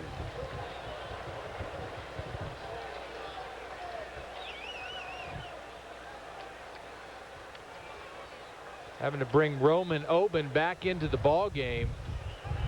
An injury to one of the backup offensive linemen. Roman Oben back in at left tackle, and Roger Shenwall will move from left tackle over to right tackle. Skins set up with a four-man rush. Will the backers be blitzing? They will not. They come with a four-man rush. Spurgeon wins, airs it out, and the ball flutters incomplete inside the 10-yard line. Got his arm hit as he was trying to come down with that throw. Very fortunate it didn't get intercepted, because it was up there almost like a punt for a while, but was not able to follow through and make the good throw. So you see 4:13 left to play in the game. Fourth down comes up for the Browns. Fourth down and 28. Tough to call play for fourth down and 28. You got to give him some time. He's got to throw long. Yeah, throw to the end zone. Give it a shot. He fires. Ooh, was that almost interference? The defender comes in on Zola Davis just as the ball arrives. There's no foul call, so it's an incomplete pass. And the Redskins take over the ball, leading the game 24-0 with 4:07 to play. You know, you're never too young to be a Browns fan, and the Browns Blitz Show proves it. Every Saturday morning, Browns offensive lineman Jim Pine and 11 of his young friends give you a unique look behind the scenes of the Cleveland Browns. That's the Browns Blitz every Saturday morning at 10:30 on Channel 3, or check your local listings for the time and day in your area. Redskins you would think would be content to run the ball and collect their winnings, albeit preseason winnings, and here is Brian Johnson running. Brown still hitting hard, knock him back for no gain.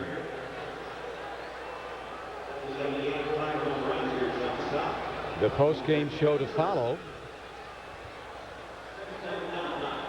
Todd Blackledge, what do you think of the Washington Redskins overall? Do you think the reports on them, the assessments that they're a legitimate Super Bowl contender are correct? Well, I tell you what, they are impressive to me. You know, a big key will be how does Brad Johnson play at quarterback, and you know, is he able to stay healthy and how that goes. But the thing that impressed me tonight that they are going to give people a problem with all year is you're just not going to be able to create many big plays against them throwing the football. They've got too many guys that can cover well, cornerbacks with Deion Sanders and Champ Bailey and Darrell Green, and they've got guys who can rush the passer in Stubblefield and Bruce Smith, and when they get Wilkinson back, who led the team in sacks last year, Marco Coleman, they are going to be a very difficult team to create big plays against. Speaking of quarterbacks, you got a big night coming up Wednesday. The quarterback class of '83, which you were a part, all going down to honor Dan Marino. Yeah, it's going to be a special night for Dan. The Dolphins have put together a real nice thing and have invited all of the other quarterbacks in that class to come down and be a part of the program, and it'll be the first time that we've all been together in the same place, all 6 of us, Ken O'Brien and Tony Eason and Jim Kelly and John Elway and myself down there for Dan. So it'll be a real nice evening.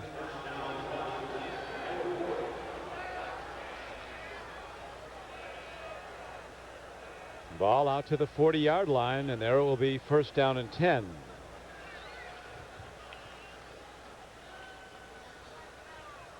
The Redskins heading into opening day against Reggie White and the Carolina Panthers.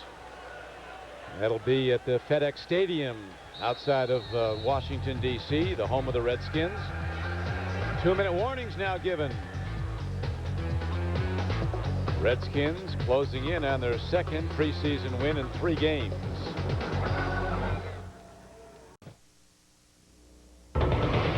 Now let's take a look at the Progressive Auto Insurance big hit of the game.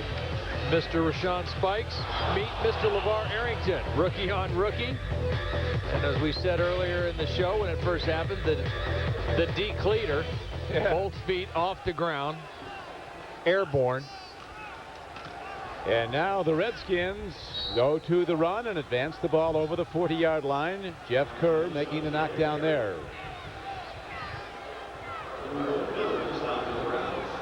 So the Redskins, as Chris Palmer takes off the headset, the outcome decided. We'd like to remind you that the director of local programming for Channel 3 is Terry Moyer. Our coordinating producer and director of tonight's game is Ned Tate. Our telecast was produced by senior producer Alan Wall. Our feature and videotape producer for tonight's game is Pat Kilkenny.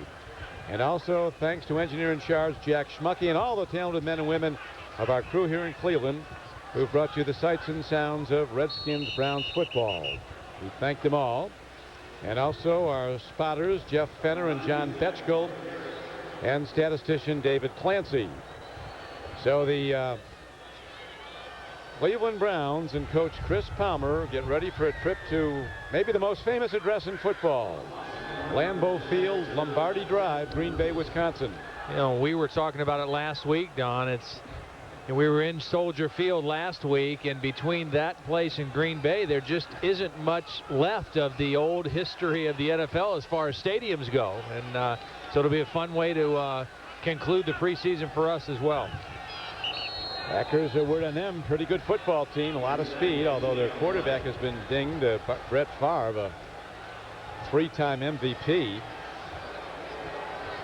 Well, Courtney Brown, his night's work done some time ago, and that will do it as the clock ticks down and out. The Washington Redskins looking as good as advertised, coming in and throwing a shutout. and beating the Cleveland Browns 24-0. We'll be coming back to Cleveland Browns Stadium for the post-game show before your late local news.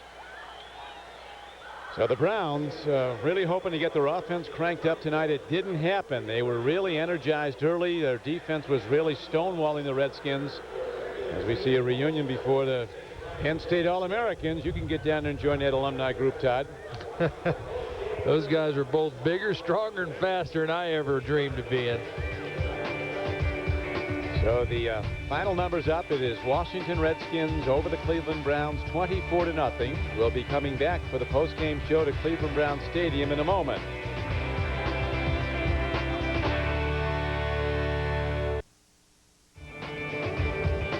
And welcome back to Cleveland Browns Stadium, where the final score is the Washington Redskins 24, the Cleveland Browns 0. Don Criqui with Todd Blackledge.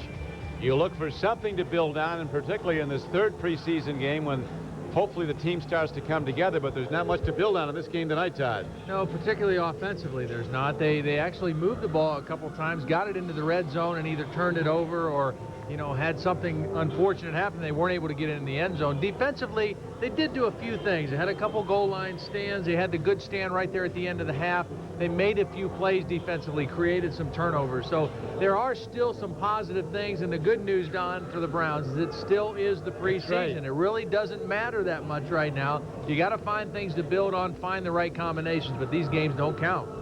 Well, that's right. 1 o'clock on Sunday afternoon, September 3rd. Everybody's 0-0. That's right. And, of course, a tough team comes in here, the Jacksonville Jaguars. But you really hope that they'll get some offense generated next week at Green Bay.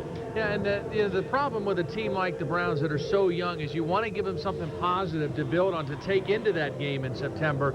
And right now, they've got to search pretty hard when they get through the films to find those things. But, again, that's when it all counts in September.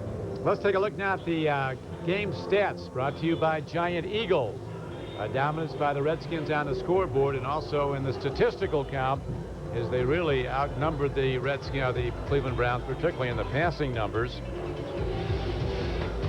There they are, the total yards, 89 to 147. And look at the plays, 72 offensive plays for the Redskins, only 48 for the Browns. And again, we don't have the third down numbers up there, but it's tough when you don't convert third downs at a decent percentage. The Browns were not very effective on third down tonight.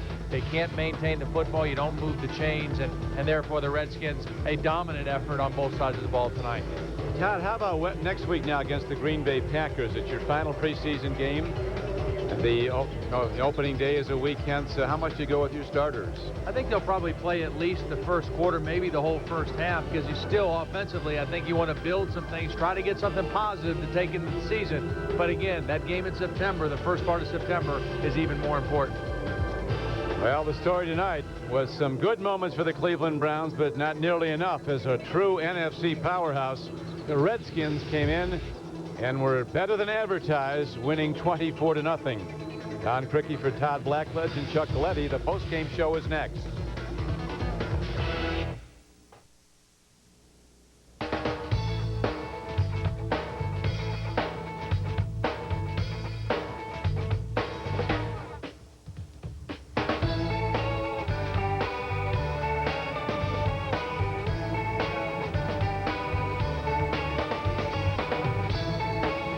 And welcome to the Browns Extra postgame show, concluding this game tonight. The Redskins with a 24-0 victory over the Cleveland Browns. Don Criqui with Todd Blackledge again at Cleveland Browns Stadium. Very shortly, Chuck Coletti will be coming by, and he'll be talking with Chris Palmer, and it's a lot of assessing and reevaluating for Chris to do over the next few days with the staff. Yeah, it really will be. And again, you know, the important thing is to get to the film room and watch the films. You don't want to jump to too many conclusions based on what you saw tonight. You got to see what happened on film and what you can take out of it, what you can build of. And I'm sure that they will scour through those films here starting very early tomorrow morning. There were some big moments in the first half. We'll go back now to some of those first half highlights. Early on, Keith McKenzie came on the rush. Slams the quarterback, Brad Johnson. Courtney Brown recovers, but they ruled that there was whistle had blown, and they kept the ball, did the Redskins. Now a great interception by Corey Fuller. Yeah, Corey Fuller had an outstanding first half, made a lot of plays. That interception, then the touchdown by Skip Hicks. following the big block of Chris Samuels, and then the swing pass to Skip Hicks for the touchdown. And Redskins off to an early start. Stephen Davis talking to his understudy, Skip Hicks.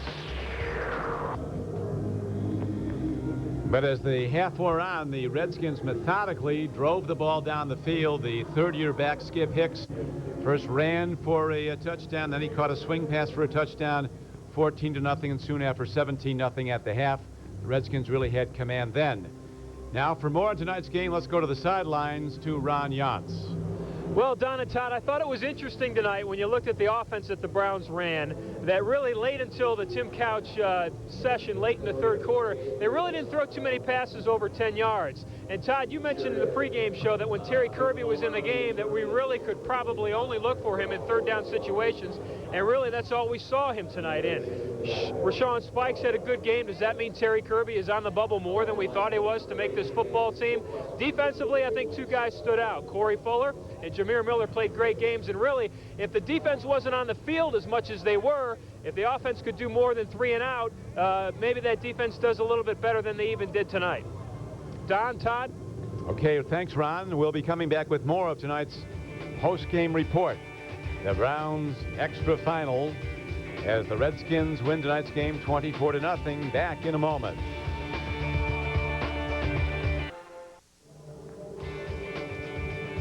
Welcome back to Browns Extra. Don Criqui with Todd Blackledge. In the second half, when quarterback Jeff George took over for the starter Brad Johnson, Jeff George was probably even more effective.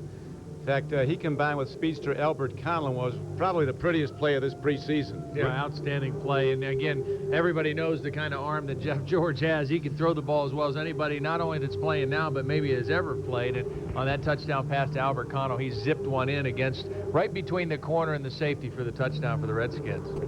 It was good for 36 yards, and we'll watch it now. This was in the third quarter.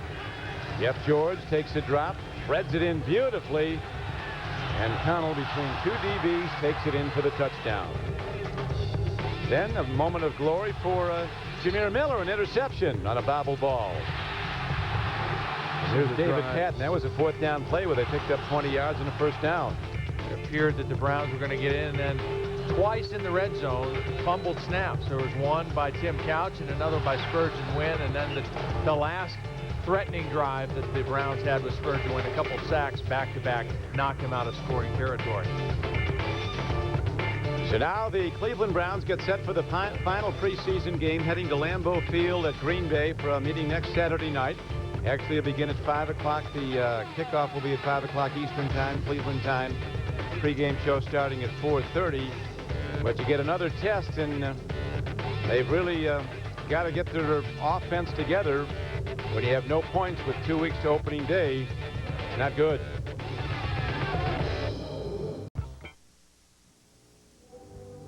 Well, back here at Cleveland Browns Stadium as we continue with the Browns extra final, and it's a final score, Washington 24 and the Browns nothing.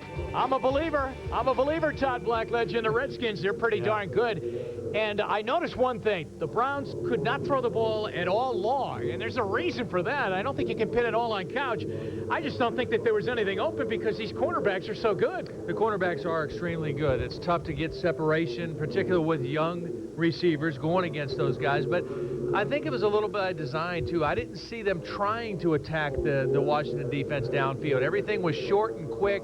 Everything was in front of Tim Couch, and you do that some to improve your pass protection, obviously, but I think sometimes you got to try to at least attack the defense vertically a little bit, and I didn't see him doing much of that tonight. Let's take a look at Courtney Brown and see what he did tonight, and what did you think of him? I thought that all of a sudden he started to appear. He's a hair away. I thought really they ran away from him, and everything went away from him that whole first half. Yeah, they did go away from him. He got the fumble that didn't count, but, you know, the more he plays, the more he's going to show up because he plays with a great motor and he never takes a play off. And that's what you want out of a guy like that. He's going to make plays.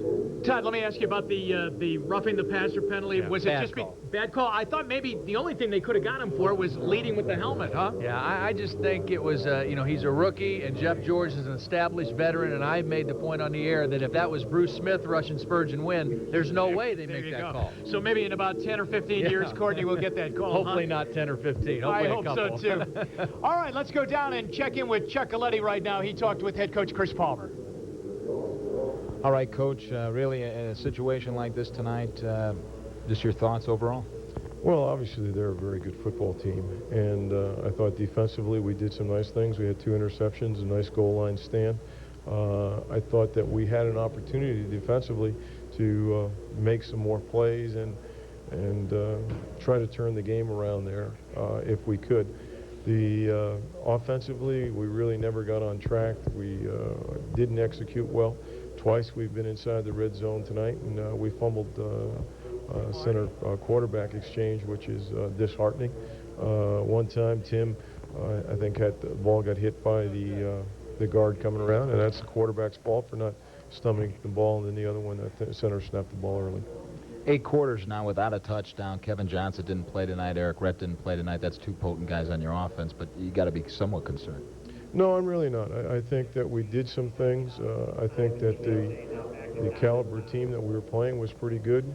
We moved the ball in spurts, and we just have to get some guys that step up and make some plays. And we had a 3rd down where we dropped the ball here or there to keep the drive going. But then I thought late in the 3rd quarter we kind of got on track.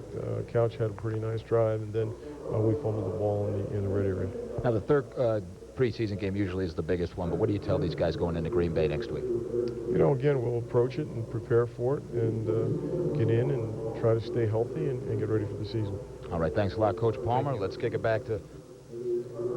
Okay, there's head coach Chris Palmer. Now, they're going to the 4th preseason game against Green Bay. Did enough get accomplished here tonight where you can go up to Lambeau Field next week, play your starters 1 quarter, get them on the plane, and get them back home for Jacksonville? Or is there so much work that has to be done here now, especially offensively, that you have to go into that and maybe play them another half? I don't know. I mean, it's a real catch-22 because obviously offensively, I don't think they got enough done tonight to feel good about starting the season. But the worst case scenario is that you play them longer and you get a couple guys banged up. You don't want to get anybody hurt for that opener against Jacksonville. And that's the most important one, September 3rd against the Jaguars right here at the stadium. We'll continue. 24-0 final. Redskins win it, and we're back after this.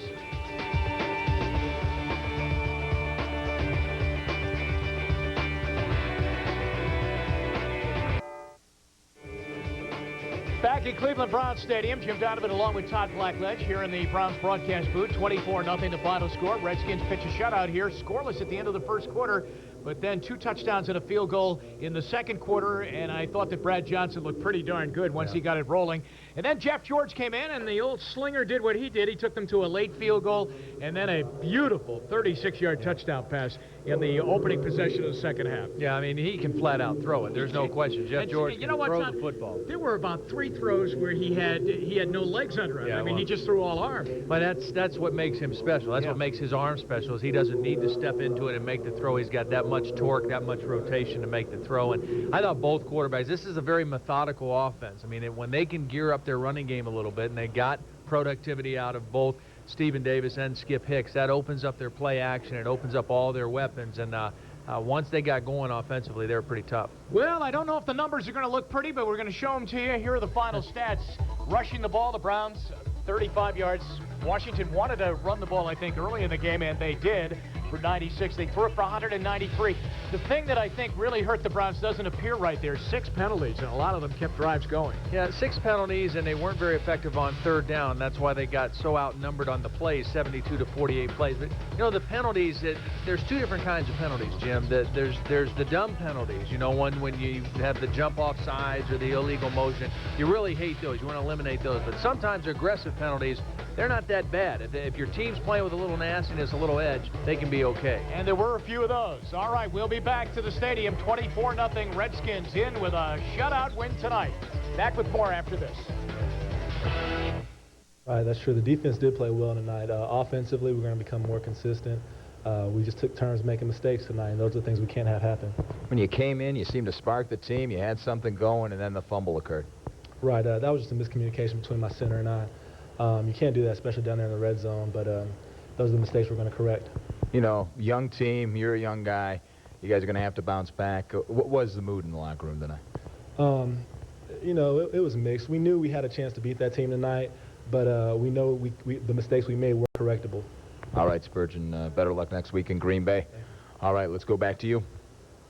Thanks, Chuck. And so on to Green Bay. The Packers coming up next Saturday night. You know, on to Green Bay. Hopefully we can get some things going offensively. Got to try to get the ball in the end zone. I mean, again, I think that's the biggest thing in any offense. Get some momentum to take into that game against Jacksonville. Score some points next week up in Lambeau. I think I'm right about this. Last time they scored a touchdown, third quarter, Eagles game. It's been a long, long drought. We'll see you from Lambeau Field next Saturday night. Hope you'll be with us. Thanks to everyone who helped out on the broadcast tonight. Now for Don Cricky, Todd Blackledge, Chuck Coletti, and Ron Yatz. This is Jim Donovan saying so long from Cleveland Browns Stadium. 24-0 Redskins. We'll talk to you next week from Green Bay. Have a good week, everybody.